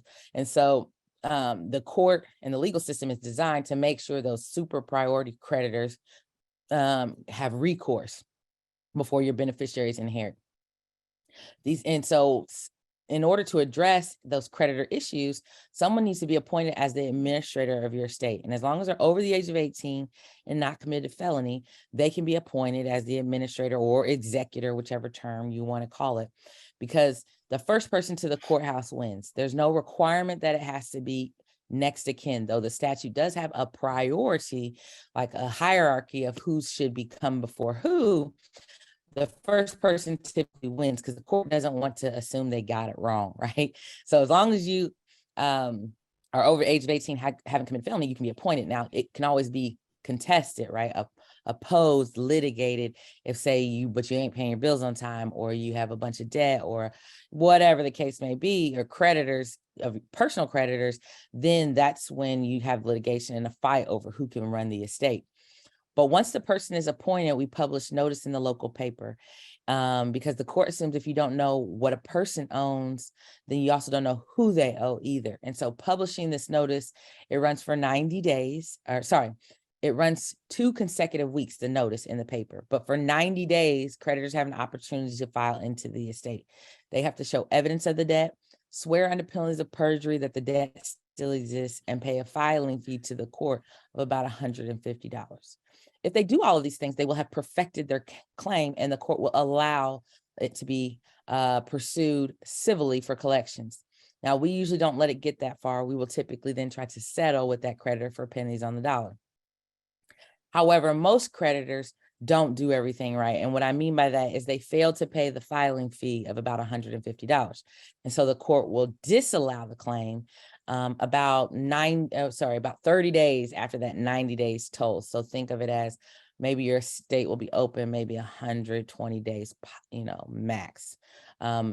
If we're running it unsupervised, meaning the court doesn't have to lord over us. But most people don't like probate. They say it takes too long and it costs too much. Take at least wait the 90 days. And if we're running a supervised estate, saying you can run an unsupervised if all the beneficiaries consent to the person that's appointed. They agree to allow them to spearhead the process. We run an unsupervised if one person holds out. One person holds out, then we have to petition the court for everything, to sell the house, to distribute the funds, to sell the car, to give away the property. And so if most attorneys are billable hour, this is where it costs too much, because we have to, all those documents have to be prepared. Then there's hearings. And then we have to come back. And then, all that communication in between. And if someone goes to get an attorney, this is why people say they don't like probate, understandably. And then because when it's all said and done, the person that walks away with the largest amount of money is the attorneys, right? Because especially in a supervised estate, because of all of the disorganization, sometimes the drama, confusion, and people have these unrealistic expectations or unnecessary expectations that drags the process out. Now, my recommendation, however, if you decide to do an estate plan, of course, would be to organize yourself. That's the best thing you can do for your family, right? Gather up where your stuff is, where are your documents, where are your assets, where do you bank? Do you have a safe deposit box? Who's the lender, the mortgage company for your home? What about your property and casualty insurance for your car? Knowing all these documents, some people even have paper bonds and paper stocks. Like I forgot I have paper bonds. I remember because they're on my report, but I always forget until I see my report that has all my assets. Now, we do have a personal information form that you're welcome to email me. This is my email address. And Rodney will be sure to provide it to anyone. If you need it, you can always go to my website, Norton Estate Planning. We have a phone number and you can text that number and all that. You can call or text and we can get it to you. Go ahead, Rodney. Okay, I would say I hate to interrupt you, but no, all right. But you just came out of the section on cost, all right? And one of the big things that Jennifer is able to do, and we don't normally do this in our community again, if we're talking about generational wealth, okay? And all of the costs that she just talked about, and some of the ones she'll be talking about are dollars that could go to your loved ones versus going to the system. That is extremely important. So we are trying to get more and more people aware of the fact that we reinvest in ourselves. We take those dollars that would go into all these different fees and everything, spend a few dollars up front with somebody like Jennifer, right? And then make sure that all of those other dollars that you've accumulated during your lifetime go to the next generation or generation after that, all right? Right now, because our daughters are doing well individually, they are going to be able to bless our grandchildren with wealth that comes from us. Understand me, all right? Generational wealth. So that's why all of this information is really important. And we really need you to be thinking real seriously about maybe talking to Jennifer, just like you would want to talk to Dr. Adkins about what changes can you make. If it ain't broke, none of us would try to fix it.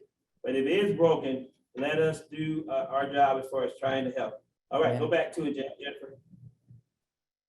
Yeah, and I mean, you make a good point about fees and stuff because every state is different. Indiana's court fees are pretty insignificant. They're nominal. More the fees when it comes to our probate process are paid to the attorneys for the work that we have to do.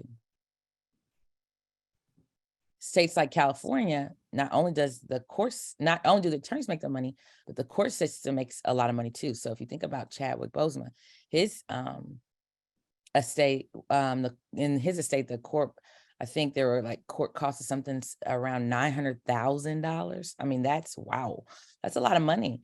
And he didn't die with a ton of it. I mean, I see various levels of wealth. So when I say that, it's relative.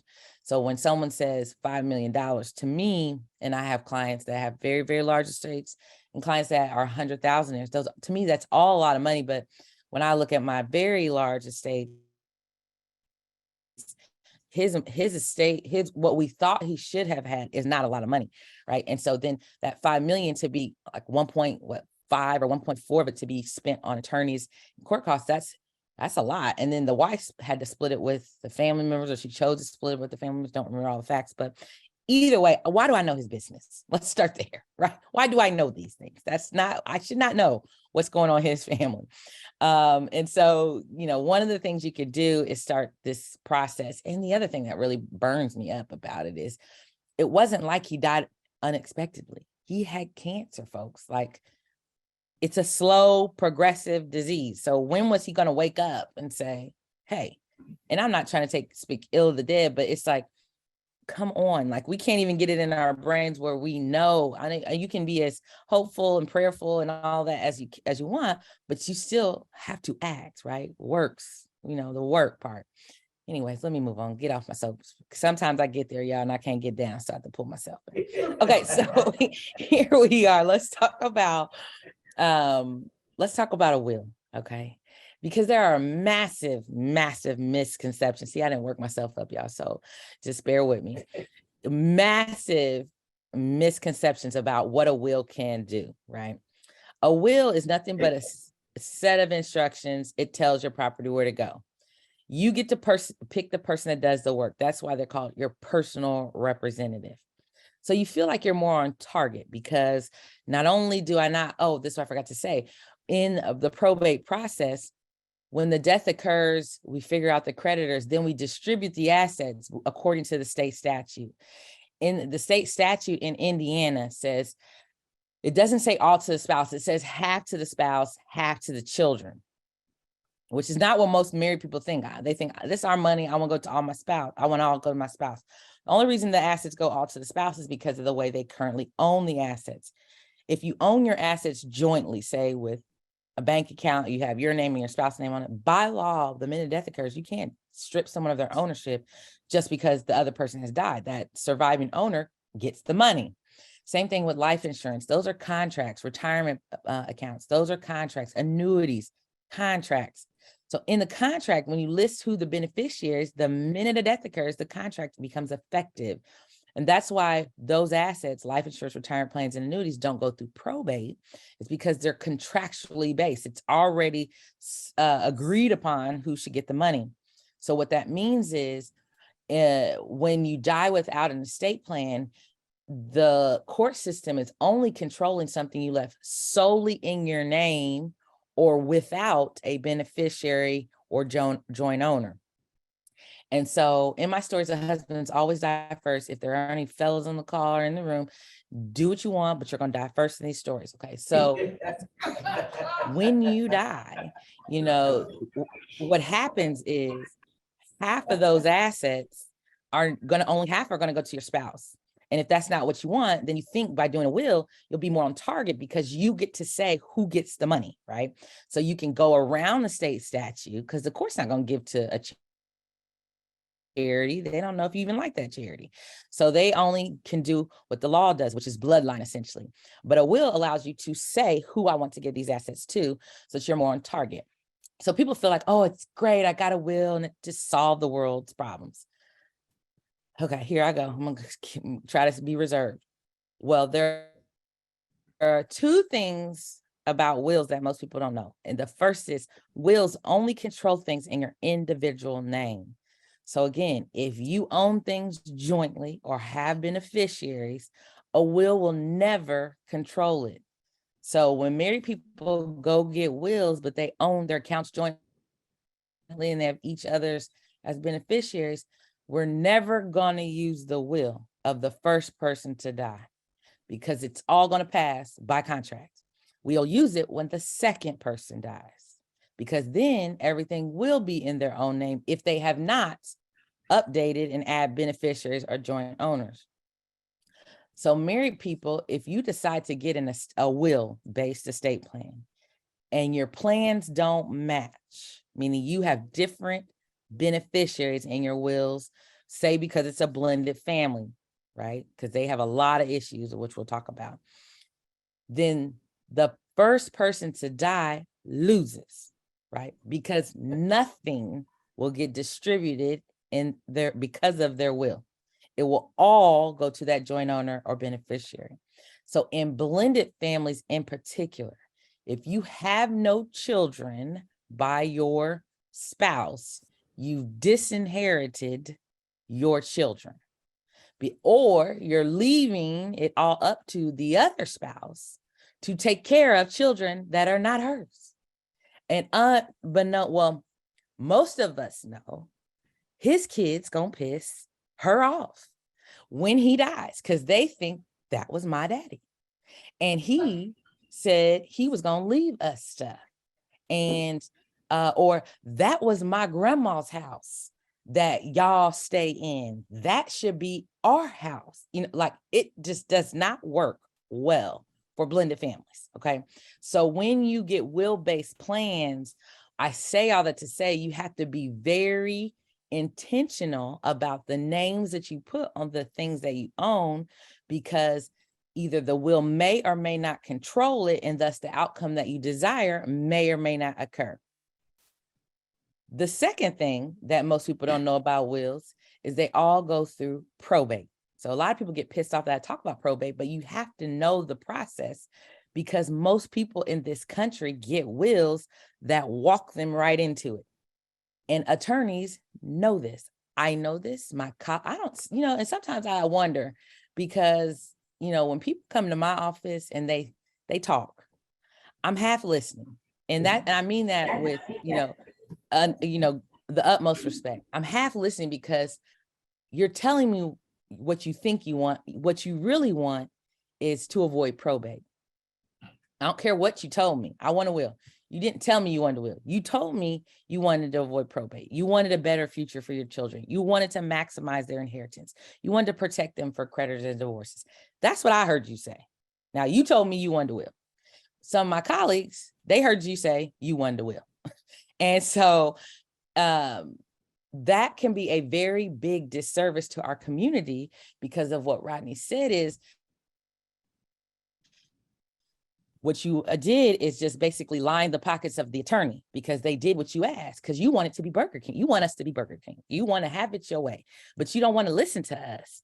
And then sometimes the people that you're hiring, if they've never handled the death, if they've never been on the back end, they don't even know what you're walking into because they send them to people like me and my friends. And we have to clean it up and explain to crying families that I'm sorry, you're not going to get this, or this person is going to get it. And so it's very important that you all understand that when you get a will-based estate plan in the state of Indiana and anywhere really in this country, wills instruct the court how to distribute your assets so that they don't have to rely on the state statute. So all wills, if you hear nothing else today, hear this: all wills go through probate if we have to use them. And so the reason why wills go through probate is because, and these are just my reasonings when I just step back and just turn my brain on, as sometimes I have to tell bankers, like, stop reading the manual, just stop and turn your brain on, stop reading. But when I turn my brain on, what I see is people can forge people's identifications, right? Think about, and I'm not going to, I'm not waving my hand and I'm not telling you to raise your hand, but we all were sometimes under certain ages and wanted to get into certain places that didn't allow us access. And so we secured pieces of proof that would allow us to get in places we shouldn't be in when we shouldn't have been in them. And so those avenues are still available to people, and they do use them to get access to people's funds. And so there are 50 different states and 50 different ways to draft a will. And so banks are big on liability. They don't want people coming into their bank account or banks and then giving over accounts to people, to the wrong person. So they say, go to court. Let the court tell us you're a good person. You are the person in this will. You are over the age of 18, or that this will is drafted properly, because in Indiana, for a valid will, you have to have 2 disinterested witnesses sign it, meaning people that would never, ever inherit. Some states Like, so we don't require a notary. We don't even care that you got a notary. If you bring me a will that only has a notary, I really don't care because I can't use it. Now, if you bring me a will with 2 witnesses and a notary, that's still a valid will, but I don't care anything about the notary on that part. I only really care that you have the 2 witnesses. Some states require that you have a notary. Some states require 2 witnesses and a notary, and they can't be the same people. So every state is different on the composition of a valid will. And so in order for institutions that provide services to millions of people and millions in all the 50 states, they say, go to court and let that court system tell us that this will is valid, and then we'll let that personal representative do what they need to do. The last reason why I believe that most estates go through probate, most wills, why they have all wills go through probate, is because a lot of attorneys will sell you a form. What's your name? Do you have children? Are you married?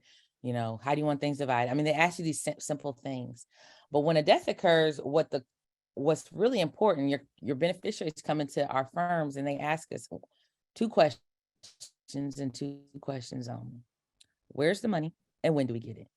And if you have not done anything to organize your assets, to tell people where your stuff is, then remember the probate process is designed to make sure people understand, gather up the assets, pay the creditors, and they will usher you through the probate process so that your loved ones know exactly how to handle, the administration of your estate. So wills go through probate, and most people don't even know it, right? But they came into when they come to my office, I give, it's a good result. When they go to some people's office, if you don't know the questions to ask, or you don't know that wills go through probate, you still feel lost and confused because you're like, well, why is everybody saying get a will? I don't want the ramifications. I don't want the outcome of a will. I know I'm just as confused. I mean, I don't understand why. And even some of my colleagues, when on TikTok and Instagram, and I'm like, why are you, nobody wants that outcome, but you keep saying it as if that's the solution, and it's not. So, I don't want you to chase your tail. One thing that we can do in the state of Indiana, is we can actually put beneficiaries on everything that you own. So like life insurance, retirement plans, and annuities, remember, those avoid probate because they're contracts. Well, in most states, you can put beneficiaries on your bank accounts. It's called a transfer on death, TOD, or payable on death, POD. You can put beneficiaries on your investment accounts, stocks, bonds. Certain states, you have to look, can you put beneficiaries on cars at the Bureau of Motor Vehicles? In the state of Indiana, you can. You can put beneficiaries on real estate in the state of Indiana. So it's called a transfer on death deed. The catch is the deed has to be recorded at the recorder's office prior to your death. So we can put beneficiaries on our deeds, just like we put beneficiaries on life insurance. They don't have any rights today, but at a death, it's theirs. And for the institutions, they just bring a death certificate and the institution will transfer. For the deed, we have to file what's called an affidavit of heirship. I swear on a penalty of perjury, I am the heir on an affidavit. That's why it's a name, it kind of explains itself, an heirship affidavit. But remember, it has to be recorded prior to the death. So in my practice, when someone comes in and says they want a will, again, I literally ignore them. I don't want to hear about a will. I'm going to ask you, what do you want to do? Are you trying to avoid probate? Are you trying to make it easy? Do you care if it just comes outright, or does it, are you concerned about how the beneficiaries are going to use the money? If they say, no, I'm not concerned about how the beneficiaries use the money. My beneficiaries are good with money. I just want to avoid probate. Then I'm hearing them say, I want to avoid probate, and we should be putting beneficiaries on everything that they own. So we sit down with them, figure out the splits, and go touch each asset so that everybody inherits the amount or the accounts or the asset that the client wants them to inherit. The will then becomes a backup. What if your long lost relative dies and we're not, or you couldn't put a beneficiary, you didn't know you were going to be a beneficiary of their inheritance. So then your will would say who you would give it to had you been alive. So now that you've died, just give it to those persons. Or these class action lawsuits. So I don't know if all of you know this, but there's a big class action lawsuit that's about to start brewing about perm. So, which is a very big thing in the African-American community. I believe it or not, I used to have a perm. I used to get it once a year, but still perm nonetheless, and I'm getting in that lawsuit. So it's apparently, you know, if you've ever gotten a perm, you know, so these lawsuits sometimes take years to play out. If I die and I'm in that lawsuit, and if I had a will, then it would tell the court system where to distribute my proceeds from the settlement of that lawsuit. So you still have wills. I have told clients it's not dire if you're going to do exactly what the state statute says. So I had a client come in, she literally had a bank account and life insurance, and she's like, I need a will. And I said, why? And she said, well, I just want to avoid probate. I wanted to. I said, well, first of all, wills go through probate. Who are you leaving to? Oh, I'm just leaving it to my kids. I said, oh, go touch all your assets, put beneficiaries on that bank account. You can give that card to one. Do you want to give that card to 5 people? No, I really just want to give it to my grandson. Okay, go put your grandson as a beneficiary. Your life insurance, does it already have beneficiaries? Yes. Does it have people you want? Yes. Okay, we'll pull a confirmation statement so you can put it in your book with your powers of attorney and stuff so your family can find it. You don't need a will. And she's like, why? I said, because you're going to leave it 5 ways anyways. You know, that's what the statute says. Don't pay me extra money for a document that's going to come out. 1, we're never going to use it. And 2, even if we did use it, it's going to come out the same way the statute's going to do it. Why would you pay me for that? And so now if you were telling me you wanted to disinherit 3 children and only leave to 2, okay, let's do a will. Because if these funds come out in this class action lawsuit, you don't want to leave it to the 3. You only want to leave it to the 2. We need to do a will. So those are the kind of conversations that you should be having with your attorney. It's all well and good to go tell them what you want, but tell them really what you want. You don't go to the doctor and say, I need a transplant on my left ventricle so that the blood can circulate to my right. You don't tell them that. You tell them, I want my heart to beat better. I want to live a long life. That's what you tell the doctors. You don't tell them how to do it. So be careful when you go to see attorneys, because if you tell them how to do it, they're going to give you exactly what you want, and it's not going to come out the way that you want. So that's wills. That's probate. And let's talk about this concept. Go ahead. Oh, I was going to ask if there's any questions. Is there a question in the chat? Okay. Dr. X says, yes, some do tell us exactly what they want. Yeah. But the good thing is those doctors have those oaths about, you know, making sure we, you know, do no harm. Attorneys don't have such oaths. So they have ethics. But the problem is when it comes to those ethics, those kids don't know what you said because attorney-client privilege. So you may have told the attorney, I don't want to go through probate, but then lo and behold, you got that will, and them kids come in, we're going through probate. So yeah, so you doctors, you know, they're a little bit more protected. Let's talk about trust. Jennifer, real quick. Yeah, go ahead. Again, so let me get this right, because you know we are real people, right? WIL people.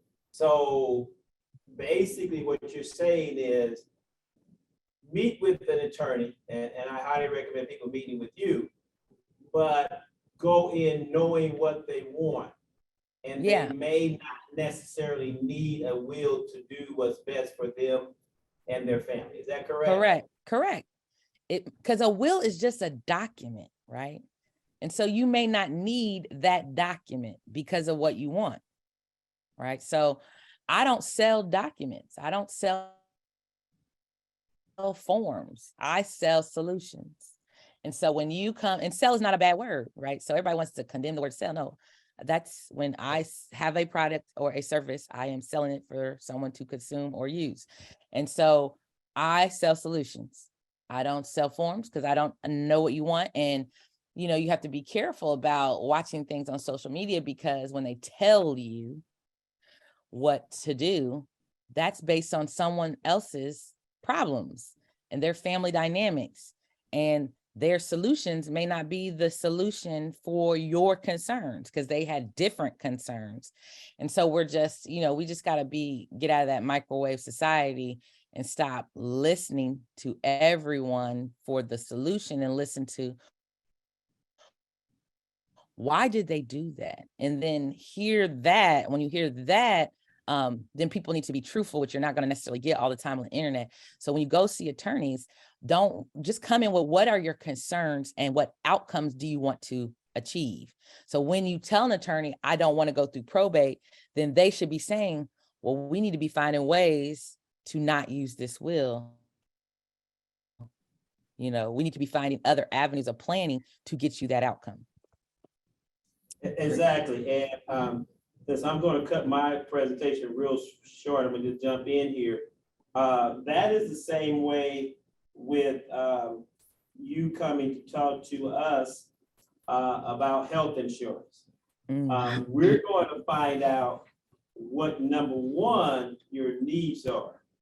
And then we're going to best satisfy your needs with the best type of health insurance, because that's why there's so many out there, okay? Everybody has different needs, absolute needs, but we no longer can afford to just throw up our hands and say it's too confusing and not get any health insurance or not do estate planning. We got to get way past that. The other thing that you brought out was beneficiaries, okay? I think that is really important for us to learn more about. Can't get into it all the way here, but just like the beneficiaries you're talking about, that's the critical piece with life insurance, okay, is beneficiaries. And those assets that you put into life insurance will transfer to the beneficiary tax-free, penalty-free, right? And that is super critical. Regardless of how much money you already have, those dollars will transfer tax-free. And we've got to get to the point where we minimize those costs that's not necessary and transfer those dollars to our loved ones and our organizations, and put the plug in for the church. Give some to the church too, okay? Versus it going back to the government. All right, I'm gonna let you talk. Before she comes in, I have a question. Okay, we got a question somebody asked on Facebook. What happens if you have a will, but you really need a trust? Oh, what great. happens? You got that, Jennifer? You heard that? Okay. Yeah. What happens if you really need a trust? Okay, Right. great. All right. So let's talk about what is a trust first, so that we can determine why you think you really need it, right? Because remember, it's always coming with, well, what do I need it for? Why do I feel like I need it? What a trust is, a revocable living trust in particular, is a trust that you can change while you're alive. And a trust is nothing but a set of instructions, just like a will. It tells your property where to go, okay? When you do a revocable living trust, everything stays under your social security number, meaning your money. Think of the trust like an umbrella. You have to either change the ownership of your account, so the bank account, the investment account, or the beneficiary on life insurance, retirement plans, and annuities to the name of the trust, so that these instructions can control those assets. Trusts can avoid probate. I said can, not will, okay? With a trust, you have to retitle all your assets today in the name of that trust. Because a trust is, it can only control the assets where its name appears. If you have a house, you own your house. The mortgage is just a debt, a lien on the house. So if you sell it, they get paid back first. So your house has to be retitled in the name of the trust, even if you have a mortgage on. If you're a business owner, you have to coordinate your ownership of your business, the trust. I forgot to say this in the will side. You can even put a TOD on your business. So if you have an LLC, you can put a beneficiary on your LLC in the state of Indiana. But if you do a trust, you gotta somehow coordinate the ownership of your business with your trust, because when you do a trust, you still get a will. One, the wills will name minor children, the guardians of minor children, if you have them. So if you have minor children, you would definitely need the will in order to list the minor children, but we wouldn't use it for probate. We would use it for the guardianship of getting those children. But when you do a trust and you get a will, we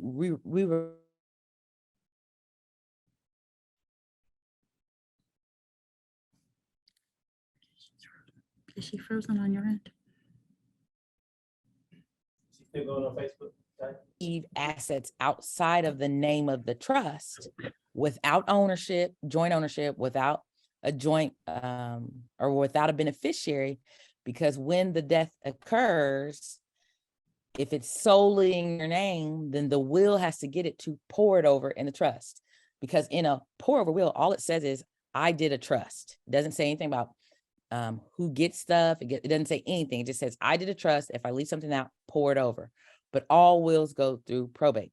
So even if you do a trust, if you leave assets outside of it in the state of Indiana, too much is considered $100,000 as of July 1st of this year, 2022. So when you leave things outside of trust, the probate court is overwhelmed. So they do have an artificial threshold that says, if you die and what you left out is under $100,000, your estate is too small. If the person died prior to July 1st of this year, it was $50,000. So they raised it to 100 this year. So if they die without and it's under 100, we want to go through a full-blown probate. We have to do what's called a small estate administration. But if that account, and that's just a document, we have to wait 45 days and then we can transfer to the trust. But if that asset exceeds 100,000, then it causes a probate, and thus the trust and the estate is pulled into the probate process. So what attorneys like myself who focus on trust-based estate planning, I mean, we do wills and all that stuff, but my specialty, I guess if you could say that, or one of my focuses is trust-based estate planning, then you want to retitle all of your assets today in the name of that trust. So that way you save that $100,000 cushion for any mishap, unexpected thing. You don't want to leave anything out and use up that 100,000 right now, because you could cause your estate to go through probate, even though you did a trust. And a lot of people will tell you, oh, I did a trust, I'm not going to go through probate. Well, if they didn't retitle all their assets, they are going to go through probate. And I just was talking to a new client that's going to come on board out of DC. He did a trust, but he has nothing in it. He did it with some fancy people in Utah or something like that. Who knows? But when he looked at our documents, we looked at them and there were instructions in there that said, retitle your assets, but that wasn't done. So when things like that happen, you got an expensive stack of paper, sir. You know, your estate is not going to avoid probate. So that is a very, very missing and integral piece. If you decide to get a trust-based plan, you need to retitle your assets, or you just wasted money. Okay. Now, when you retitle your assets, you don't get trust just to avoid probate. Because remember, I told you could put beneficiaries on everything you own, TOD, in our state, or some other workaround, joint ownership, beneficiaries, whatever. The reason why people get trust is because what happens after death? After death, if you think of the box is open, now the box is closed, the lid is closed, and the trust becomes irrevocable. Okay.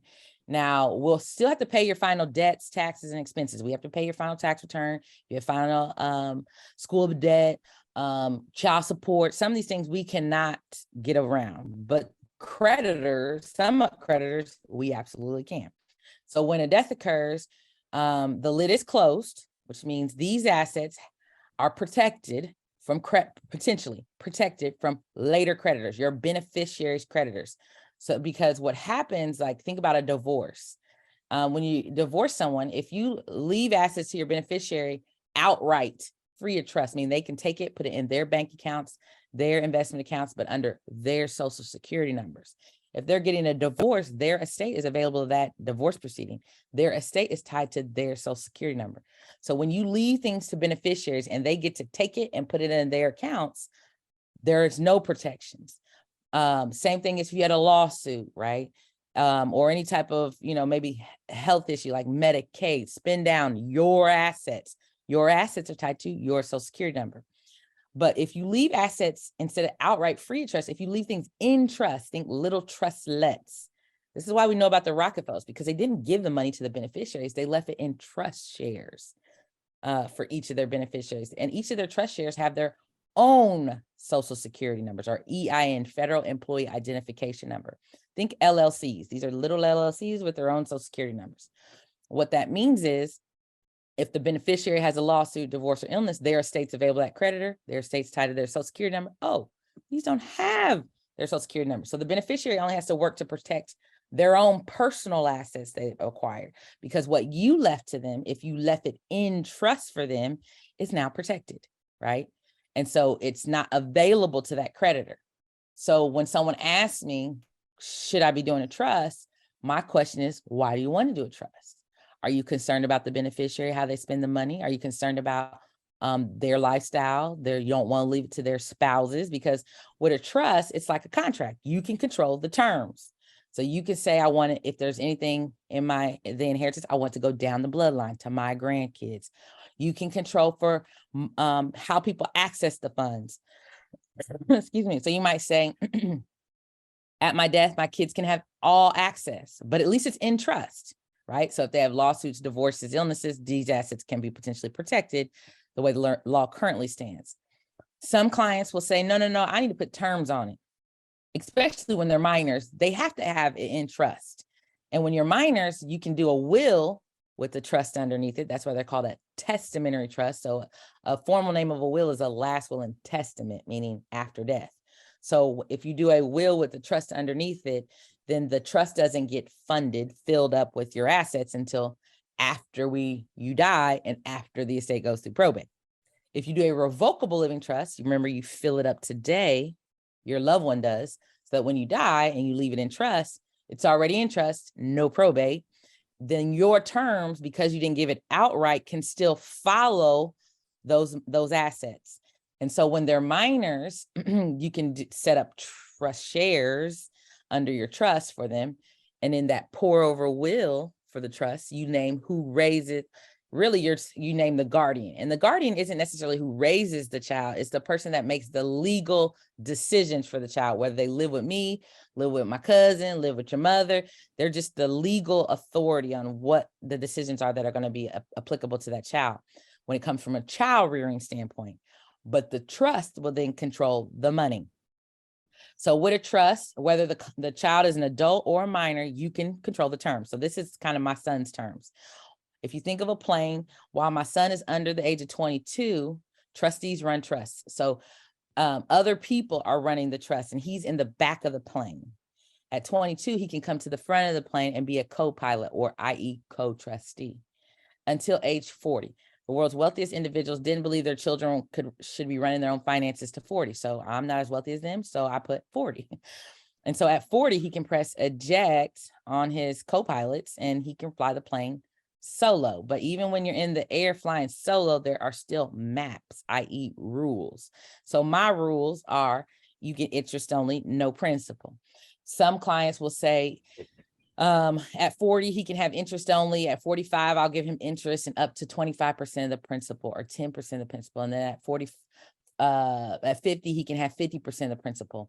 Or like my parents, they'll say, oh, when he gets to 75% of the principal, I'm gonna cap it there because I want to make sure 25% or 30% makes it to that next generation. Because we are led to believe, kind of like Dr. Adkins was saying, we're led to believe certain things are not, they're like food. She was talking about how, oh, we need sugar and, we need salt. It makes food taste better. People tell us controlling from the grave is a bad thing. That is absolutely not true, right? That, my friends, is a trick of the devil. Controlling from the grave is a great thing. This is the only way we can make money move from one generation to the next when it comes to generational wealth planning, like Rodney was talking about, because in the first generation that inherits, 70% of the inheritance is gone. By the time it gets to the third generation, 90% of the inheritance is gone. So really, a lot of people, and this is what annoys the crap out of me, is they talk about generational wealth and legacy and great. Who cares? That's why I tell people, who cares? You're not going to do anything to protect it and achieve it. So stop talking about it. Like, I'm just sick of the word because we're walking around and we're not doing anything. It makes us feel good. We acquire all these things, but who cares? Because the people are going to blow through it anyways. So my thing is blow through it yourself. Why even care about these kids? they're going to blow it. And most people don't want them to blow it. So you might as well blow your own money if you're not going to do anything to protect the wealth. GoFundMe's, we talk about that all the time with Rodney and them. You know, getting this life insurance, people want to run from it. You need to get these policies because you can look up. No one says you get to have perfect health. Dr. Adkins is telling you. So you think you're good today. That doesn't mean you're going to be qualified for a health screening in 5 years, because that's when you think you can get it together. You need to get something now. And then, as Rodney will tell you, you can add, you know, additional death benefit to these policies, certain policies later, if once you get more money, but you got to go now. Like, it's just, okay, I'm done. I'm getting off, y'all. Okay, so I get really, I have a comment. Go ahead. Yeah, very quickly. It's not a question, just it's a comment. One of my favorite bumper stickers is we're spending our children's inheritance. Absolutely. Spend it, because that's what they're gonna do. So I tell people all the time, stop. Let's tell ourselves the truth. We owe ourselves the truth. Really, we do want to spend our own money. And the truth is, if you're not doing any estate planning, that's exactly what you're going to do. Because you're really not trying to save anything for your children, because you haven't taken one step in that direction. Like Dr. Adkins said, y'all think I wasn't on the screen, but I was listening. Do you want to get well? Do you want to be well? Like, do you want to have generational wealth? That's what you need to be asking yourself. Like, it's all applicable. It's the same thing. You know what I mean? It just, in this context, we're saying it from a financial standpoint. Do you not want to have a GoFundMe? Do you not want your children to have to pony up money for your funeral? Do you know, like, whatever it is, put that question on the mirror, and then every day your mind, once you say it, your mind will start focusing, and your actions will focus to achieve that outcome, whatever that is. And one of the biggest lessons I've learned in my practice area is that this is a family affair, right? We already know what happens when death and money get involved. There's drama, right? So we need to start involving the people and tell them the truth. I don't want you to run my money. You don't run your own money very well. Like, that's not going to offend them. You've already said it to them in multiple ways, right?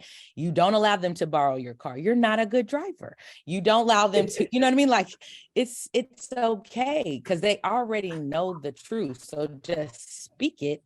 And then you say it with everybody listening, so that we don't have these issues of telephone. Because when it comes to running your money, if your children don't run their money well, they're not going to run your money well, right? Stop being I had to tell one of my clients that the other day, let's not be aspirational. So it was so funny, because the wife was like, I see the accounts, honey. They're not doing well. And he's like, well, they're going to do well. No, they're not.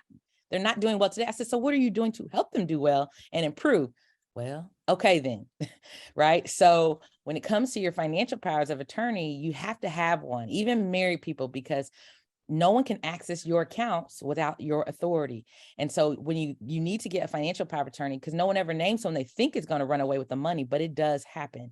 So one of the things you can do is you can always name 2 people if you want, when it comes to powers of attorney, no matter what Chase Bank, some of these, especially Chase, and I don't mean to downmouth them, but they will say something like, oh, our system only allows 1 agent in the system. Who cares what your system allows? The law allows them to name as many people as they want. So you need to figure it out, or you guys need to move your money. Stop letting people tell you what to do with your stuff. And so if you're fearful, or you want a second set of eyes, name 2 people as your power of attorney, but always have backups, because your trusted person, sometimes that's the person that's with you the most. And so if you're in a common accident, we want to have a plan. Healthcare documents, you still want to have those. Sometimes they call them healthcare directives or advanced healthcare directives.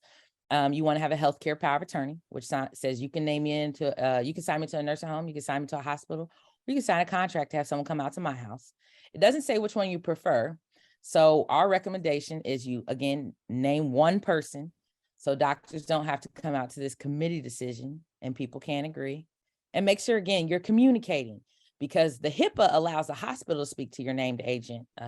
But you want to make sure your family's on the same page, especially if you're naming 1 person. You're saying, listen, I'm going to let you guys be involved in what's going on, but when the ultimate decision comes down to X, Y, Z person, right? People call me this all the time. Again, this is me not listening to you guys. It's a good thing. I need a living will. I was, oh, why? Why do you need a living will? Because I want to make sure my children get my inheritance. Oh, you mean a last will? Because a living will says you're alive, but not so well. Do you want to be prolonged with artificial nutrition and hydration? We sometimes refer to it as pull the plug. I don't want to be prolonged. Don't pull it on you, pull it on the machine, right? Don't have those artificial machines pumping blood, breathing for me, etc. And so a lot of times people confuse a living will with a last will. And I think we can clear the confusion if you say the full name: living will, okay, alive; last will; and testament, testamentary, meaning after death. I loved etymology. That was the best class ever, the study of words. So if we just get to the root of the word, that can help us clear up our understanding when we're calling and speaking to people. But living wills are not as important. And I'm gonna tell you why. Because a living will is just an expression of your intent, what you would like to happen. But guess who makes that decision? The healthcare agent. So the agent under the healthcare power of attorney makes those decisions. So even if you had a living will and you said, I want to be prolonged, if the agent says this is a waste of money, it's not going to change anything, they can say, let's pull the plug and let them die peacefully and naturally. So it's more important to have a healthcare power of attorney than a living will. I don't care what the hospital says. Hospitals love to ask you, do you have a living will? You want to know why? So they can prolong you, right? So, no, sometimes not. I'm not going to say that, Dr. Adkins. But essentially, when you, when you don't have a healthcare power of attorney, someone to make the decisions, the state of Indiana does have a hierarchy, again, a prioritization. But if there's a fight, they're going to force you to go to court for guardianship. Ask the judge, can you be appointed? And then every 2 years, you have to tell the court about your health. And if you fail to get the financial power of attorney, about the money as well. Powers of attorney in the state of Indiana trump a guardianship. So it pays to be proactive. Get your estate plans, because then you can be empowered by saying who's going to do your management. What is your journey? I don't know, right? So I would be I hate this word, but it's just perfect, disingenuous person if I try to tell you, you all need trust. I'm not here to tell you need trust. I'm here to tell you what a trust does. I'm here to tell you what a will does and does not do. And so your journey is going to be sitting down with someone counseling oriented, like myself, like Rodney's office, and all things services. And so we can help provide you with your options, your alternatives. You're welcome to call our office. We have free consultations. I have some videos on these same very topics, slow down, that we will drip to you so you can get more information about estate planning. And then the last thing I'm going to mention is just to do a checkup, just like you would check in on your finances and your policies and check in on your health at the doctor's office. You need to check on your estate plan. You need to update it, revisit it regularly, because we control the rules. So if you do acquire the wealth and you create rules, well, if the more wealth you acquire, the rules may need to change. Or if people change, the rules should change, or the law changes, the rules should change. So you should be reviewing your plan so that you can always stay in charge and control those fees, because we don't want you to be nickeled and dimed when it comes down to a death or a disability, because there are 3 fees in your estate plan. There's the fee to plan it, there's the fee to execute it when a death occurs. Now, if you put beneficiaries on everything, then there's death certificates. There should be very little fees. But even if you do a trust, to set up those trustlets, attorneys do the paperwork.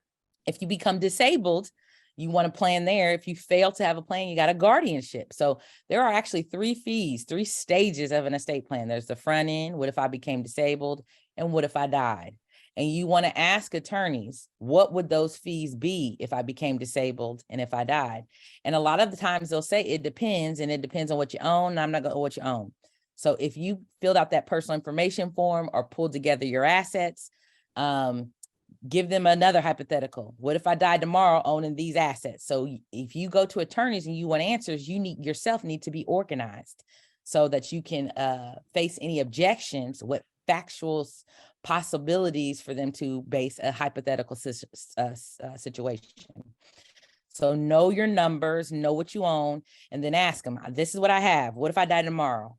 These are the types of stuff I have. Give me a range. And if they do estate planning, they should know and give you a high, mid, and low. That's only fair. A lot of attorneys are moving to flat fee, like myself and my really good friends are on flat fee models. Now, if there's drama, then, we can't guarantee no flat female, I don't know drama. So get proactive. But if you involve the family, you actually can make this very affordable, digestible, and you can pay as you go, and it works out. So with that, I guess I'll turn it over to Rodney. So like I said, everybody needs an estate plan. You're going to figure out if you want a will or trust, but everybody should be getting your powers of attorney so that we can avoid morbid scavenger hunts when a death occurs. Does anybody have any other questions? Is there something in the chat, Rodney? Before the question, let's give Jennifer a hand. Woo! Yeah. No, just a laugh. Okay, questions, anybody? Anybody questions? Anybody questions?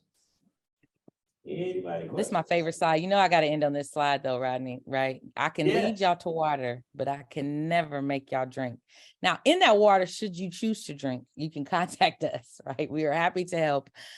Like I said, go to our website, Norton Estate Planning. You can find us, call our firm, text our firm. We're happy to help. And we're also on all forms of social media. So follow us. And if you need anything, just, again, give us a holler. If you need recommendations, and I know I'm not for everybody. I'm not telling you that I am or should be your attorney, but I'm happy to advise you and help you find the right fit. This is our team.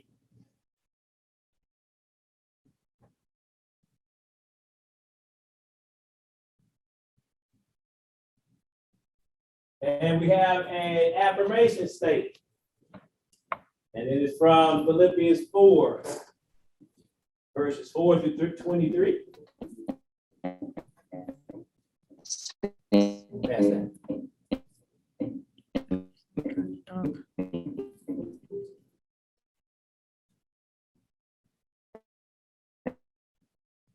Do you see someone trying to talk?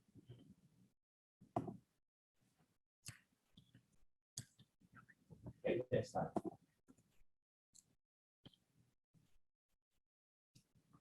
This basically tells what this workshop does. Again, we can do this workshop for your organization. We can do this workshop for your family reunion type of deal. Just being creative with it.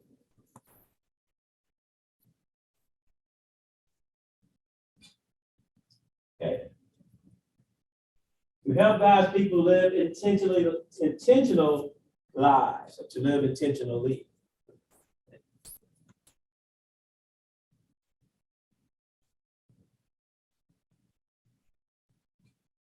Talking about, we have a lot of biblical support. We need to be God's money managers. And this is from some of the research material that we have, support material, Treasure Principle. It's a really good book by David Slippin Patty, but I'll get it to you later. Go ahead. This is what we do. And this in a nutshell is what we do. We call it the circle approach to financial planning. One more time on the clicker. And as you notice here, we believe in giving God his first. That's the way we solidify our financial planning. Circle approach, we talk about spending and saving, and we talk about the bank, we talk about investment. We want you to do all of it. And we recently added these last two circles, health and wealth and legacy planning with general wealth as our ultimate goal. 6 months, critical, of your liabilities and your wages should be in the bank. Yeah, where do we start? Begin with the end in mind. Okay, next slide. We should be lifelong learners. I beseech you, therefore, my brothers, by the mercy of God, to present your bodies as a living sacrifice, wholly acceptable, which is your spiritual service. Assess yourself regularly, spiritually, physically, and mentally, and add to that a bunch of prayer. And we had Dr. Amanda Adkins, and estate planning. This is the overall process that we recommend you to take to Jennifer, if you want a Jennifer Norton, or check it with your person that you have doing your estate plan. But here's a definition of estate planning.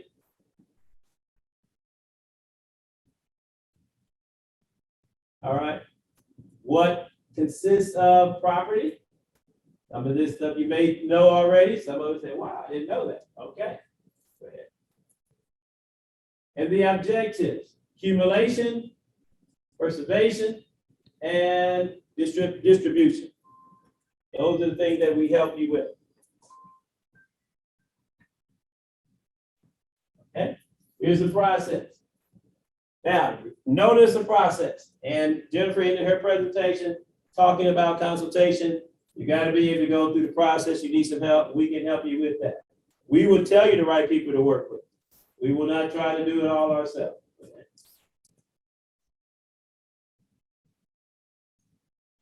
All right, you have your pursue your goals and objectives, and over to the other side of the screen, minimize costs and taxes. So you can pass those dollars on to those you love, those organizations you love. You should have an estate planning team. Attorney, accountant, insurance agent. Don't have to use me, but I'll be there for you if you need. That's right. Security brokers, trust officer, and a charitable planner. You might say, I can't do this. Some things only God can do. Jesus looked at him and said, with man, this is impossible. But with God, all things are possible with God. And we will have God-sized encounters. Don't worry, we'll help you with it. Good Lord said. Okay, more motivation. Come from 2 Corinthians. All right, go ahead. This right here is something that we came together with the men of Phi Beta Sigma. We call it the blue and white movement. Now, first know that you can do all things. I'll let you read the rest. Jennifer Norton again on estate planning. It was great information today. We believe that the foundation of a financial plan is tithing. That's not for everybody, but it is what has blessed us over our lives. Accomplish charitable objectives. We also believe that God did not give us all of this to keep ourselves. We are blessed to not use it all ourselves, but to be able to give it away. Charitable giving should not be an afterthought. And we will go into a lot more detail if you choose to meet with us on how it could be a priority and not an afterthought. Okay. Have to check your assets. Need to know about disability insurance and long-term care. We can talk with you on that. Also, some secrets and some tips. They should be secrets, but some great information on Social Security. And we have really got into that. A lot of bad information about Social Security. You shouldn't draw it until you this age or whatever. But if it fits your needs at the time, we can help you determine whether it's a wise thing for you to do and when it's the best time for you to do it. Again, what is the best thing to do with your employer, IRAs, and whatnot? Okay. So one of the things that's a problem, and that's why we talk about legacy planning, if you don't connect your legacy planning with your life insurance and your retirement plan, you may not have enough resources to actually finish your retirement years. What does that mean? You may run out of money and you're still living. And that is not a good thing. And if you run out of money, and it's not a bad thing if you like to do it, right? But if you run out of money and you're forced to work at Walmart as a greeter, that is a challenge. And most of the time, if you're forced to do that and you're still living and you have gone into your retirement years, went through your retirement years, most likely you will not have enough money for your final expenses. So that's why you have to have your legacy planning, you have to have your retirement planning, you have to have the right life insurance, rollovers and all that kind of stuff, and even consider making sure you have multiple streams of income. Okay, we're going to pause right there.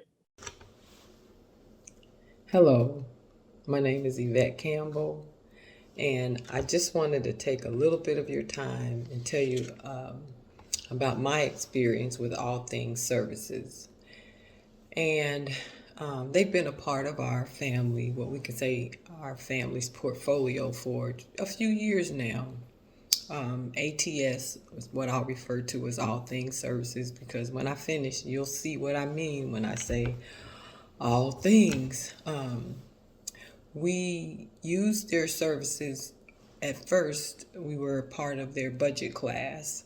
So I want to say, I hope that you'll take some time and be a part of their budget class, because it's very important to look at your finances in a way that will make you do some planning. You need to think about 5 years down the road, 10 years down the road. And for the most part, our people don't take the time to do that. And Rodney and Tanya Nichols, they help you see into your future. And so as All Things Services, ATS, they helped us with our insurance personally, also with our business. My husband was about to retire from one business and begin another one. He helped us look at insurances for the business as well as our personal insurance. He also knows someone who helped us with our Medicare. We're both past the age to get our Medicare, so we were able to do that. Also, I have a friend that came into some money and she needed an annuity. He helped her set that up. I also have grandchildren who needed a college fund.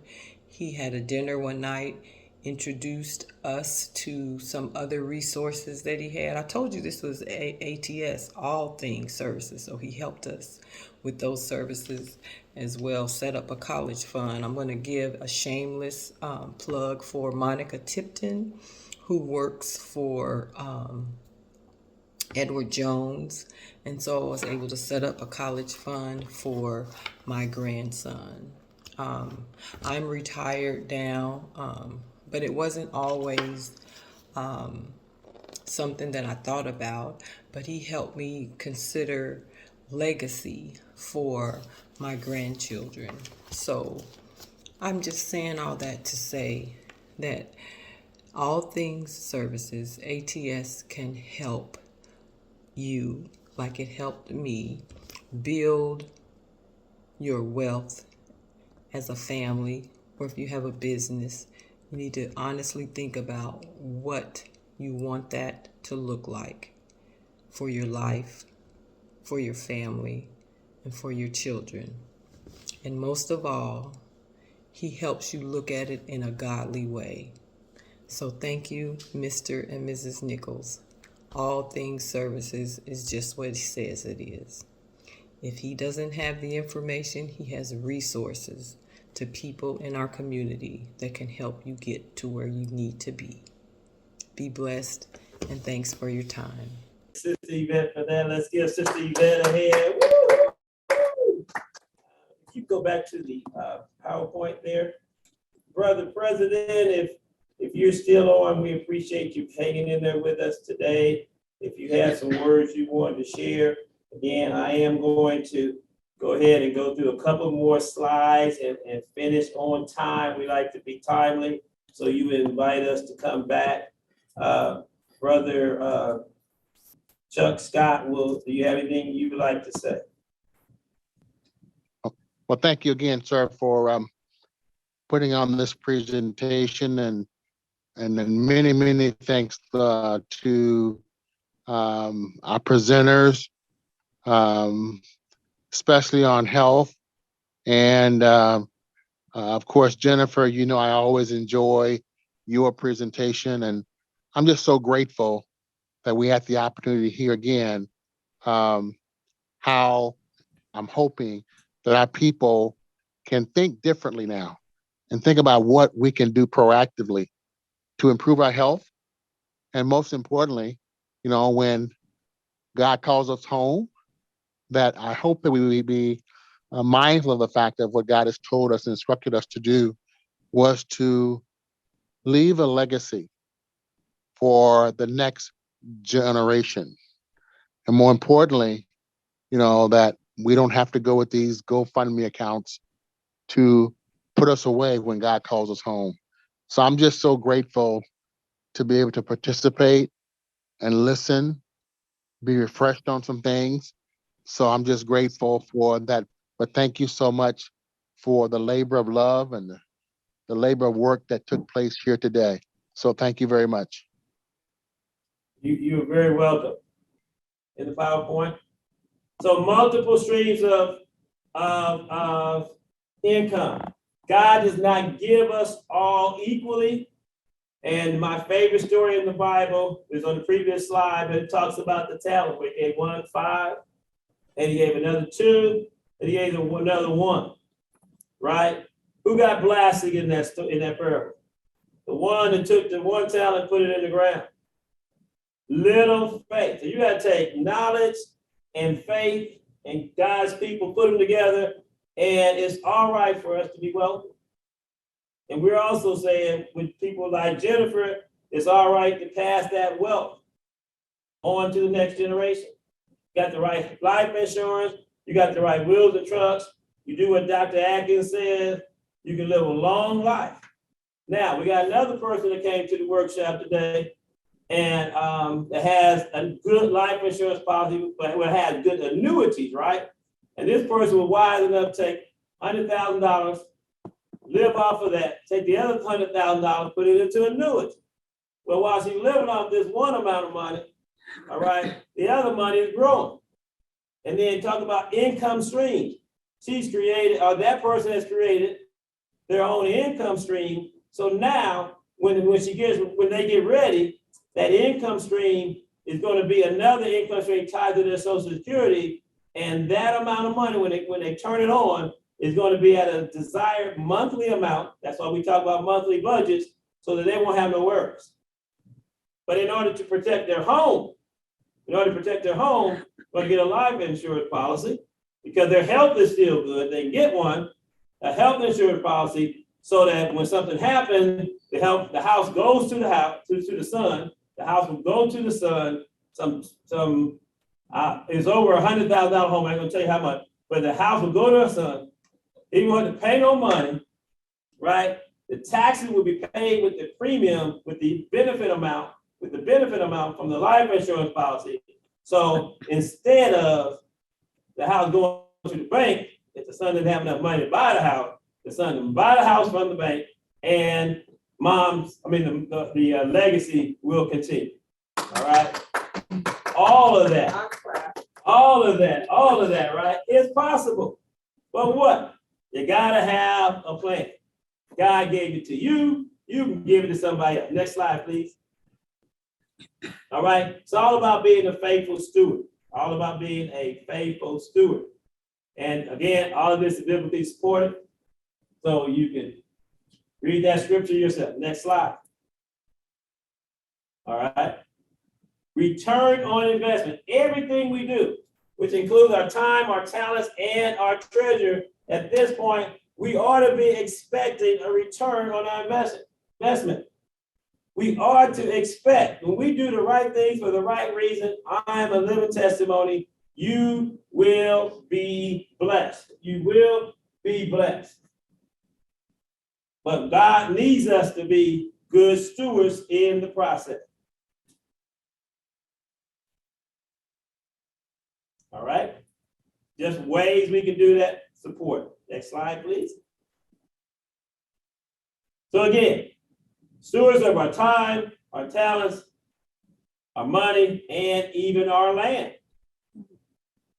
Making sure, and these are some of the things that Jennifer talked about, we don't randomly do anything anymore. We have a reason. We have a reason. Our goal today for this workshop, investing the time in this workshop, was so that you would invest time with your family and your friends and pass this information along. We will send out, if you request it, via electronic, and if you don't have a way of printing out, we can send you a paper copy if you give us your address of the PDF of my material for this workshop. Next slide. Okay, we are already 5 minutes behind. At the beginning of the slide presentation or the PDF, you'll see the resources we use. Robert Morris was one of the person. Giving to give, not to get. We got to change that mindset. We talk about leaving a legacy. I got mine, now my family got to get theirs. No, I got mine, I'm gonna give it to the next generation and the generation after that. Next slide. Okay? It's all about the heart. And guess what? Good belief of mine, strong belief of mine. God created us to give.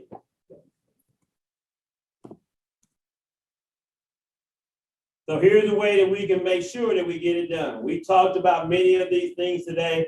We will talk with you more. If you want an appointment, all you have to do is let us know. With the exception of 3 people, since the beginning of COVID, we've only had 3 meetings face-to-face.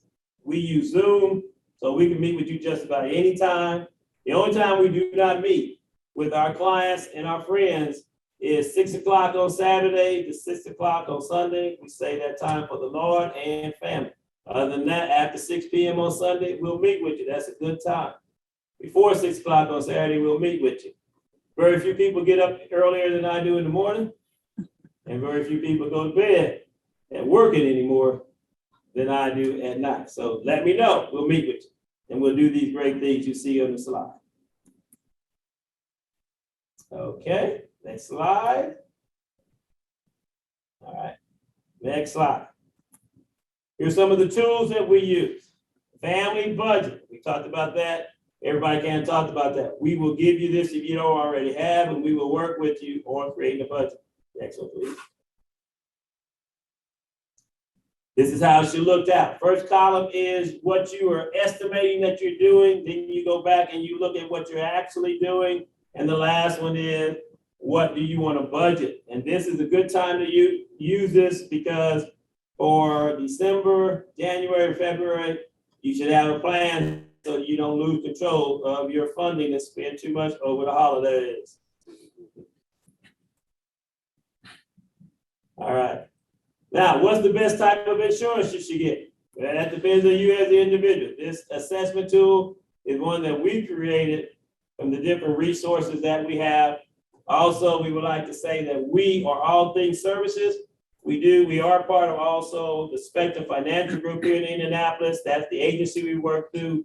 And our primary carrier is Kansas City Life. However, we can sell you just about any insurance that makes sense to you. We will not sell you any garbage though, just so you know. Next slide. And we will sell you an amount that makes sense for you. That is sense as the practical sense and dollars as the other sense. So that's what it's all about. But the days of us just having $25,000 worth of insurance, just because of what somebody told us, is not a reality. All right, we have clients that have $25,000 policies, but we also have clients that have $1 million policies. So if it's for you, then we will get it. These are the different tools we have. You have term insurance, you have permanent insurance, right? We also have what we call cash back, where if you live 20 years, they'll give you all your premiums back and say, congratulations, you didn't die. And here's your money back. That's good for investors that believe they can invest and get more than what they have in the benefit amount. Or you say, well, I found out I got a problem. I may not make it another 2 years. You can buy some more insurance with that cashback policy because you've already approved. All right, next slide. All right, so here's just some examples of that. You can study it. See someone there, give us a call, 317-414-0608. I don't mind my number being out there for God's people. Give me a call, 317-414-0608. Or you can email me, RODJO Nichols, Nichols, and the number 7 at Gmail. All right, next slide. Next slide. Now, for those people that have health concerns, major health concerns, all right, if you got faith, we do have the guaranteed issue policy that you see on TV. Most time when you see those real cheap policies on TV, the guaranteed issue. If they tell you you have to do an exam, guaranteed issue. However, they're generally going to end up being a lot more expensive for you if you got some health issues than what they advertise on TV. The blessing here is it's better to have some insurance than no insurance at all.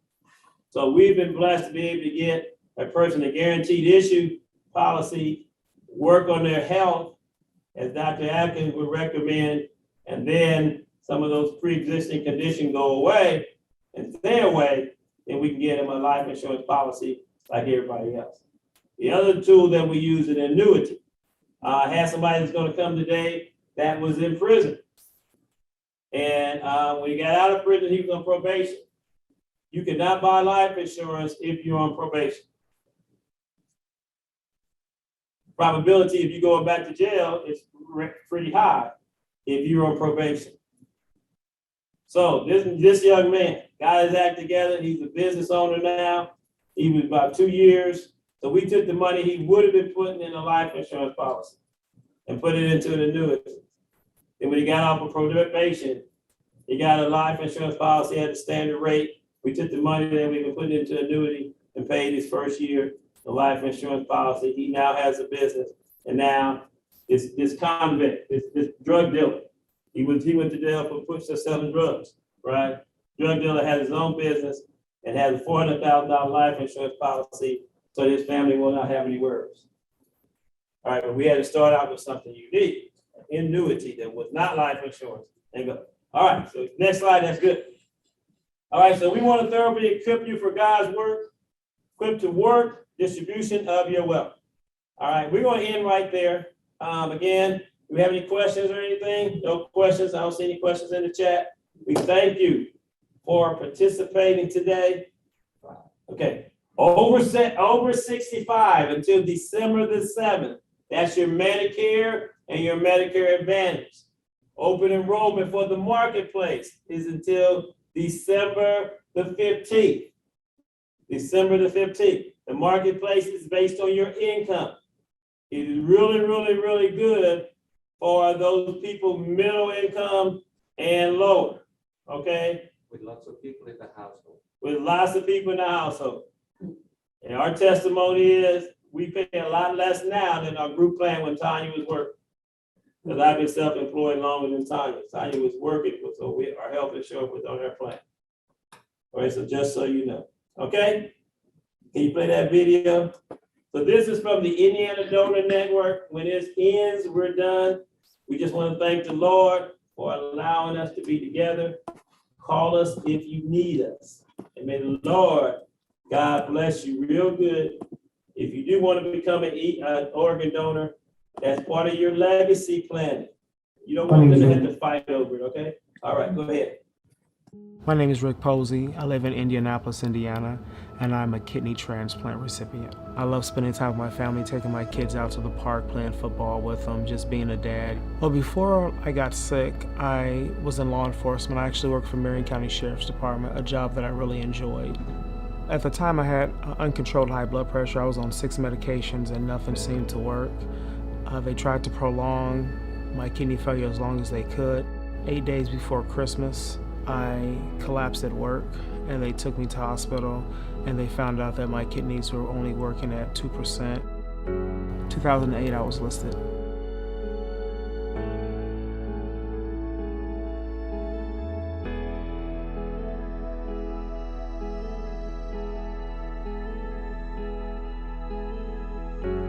...2017 Super Bowl Sunday, and they told me to come to hospital the next day.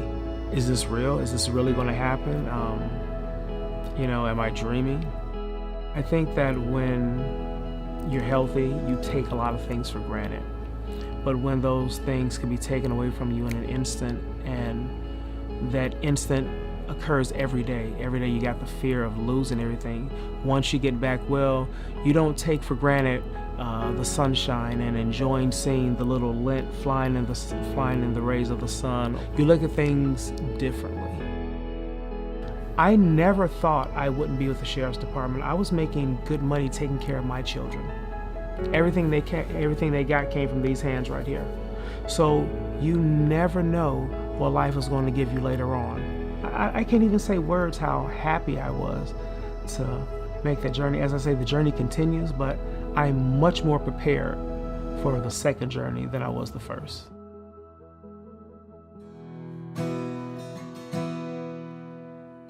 I knew in my heart that there was a great chance she was going to win. Once they, called her as the winner, then I think my words were, oh my God, my baby girl is Miss Indiana. So I was very proud of her.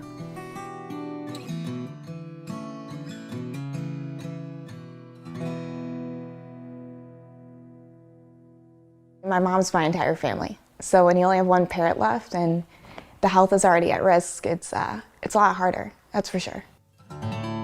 So on August 11th, I just didn't feel right at all. I told Darian, I said, something's not right. I get into the hospital, they get me back to emergency. Like 10 minutes after they get me back, the doctor comes in and he's like, Miss Arch, I got some rough news for you. He said, your kidneys just failed.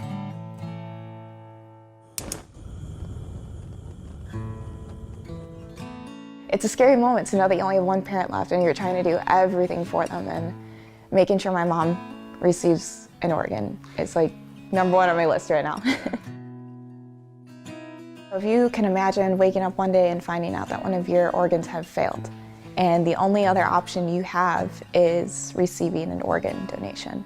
That is something that, if you can really do it, will hit you hard. Or thinking about maybe your best friend or your mother, trying to watch them go through something that you have no control over besides getting an organ donation.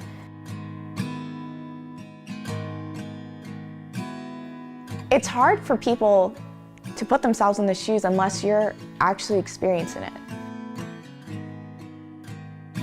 I don't want her to stress about me. That's why I'm always upbeat. I have a positive attitude. I stay active.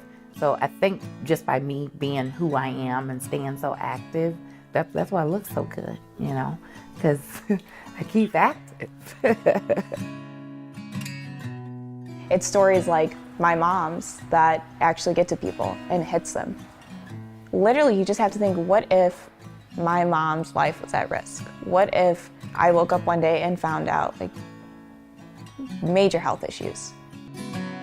I want people to get educated and donate.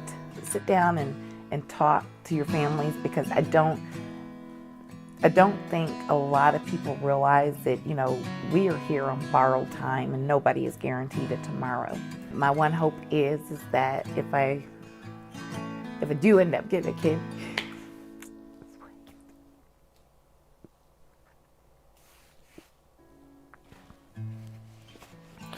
if I do end up getting a kidney, I want to meet the family. If my mom receives a kidney, that would be the best gift to me ever, ever, from my mom. And I would just want to thank them, for giving me life, because that would mean more time with baby girl. So yeah. I'm just super excited that the Indiana Donor Network is allowing me a partnership with them, because it is so big and the message is so big, and to be able to work with them, this is our main message, and that's what they do, is provide not only support for families, but those organ donation stories and those achievements. You can't force somebody to make a decision at the end of the day, but you can educate yourselves on what you actually bring to the table when you are an organ donor. And you are literally, you're not only saving a life, but you're impacting the people around that person as well. I can't imagine not getting a kidney. I don't even like to think that way. I always want to just be positive and hopeful that I'll get one.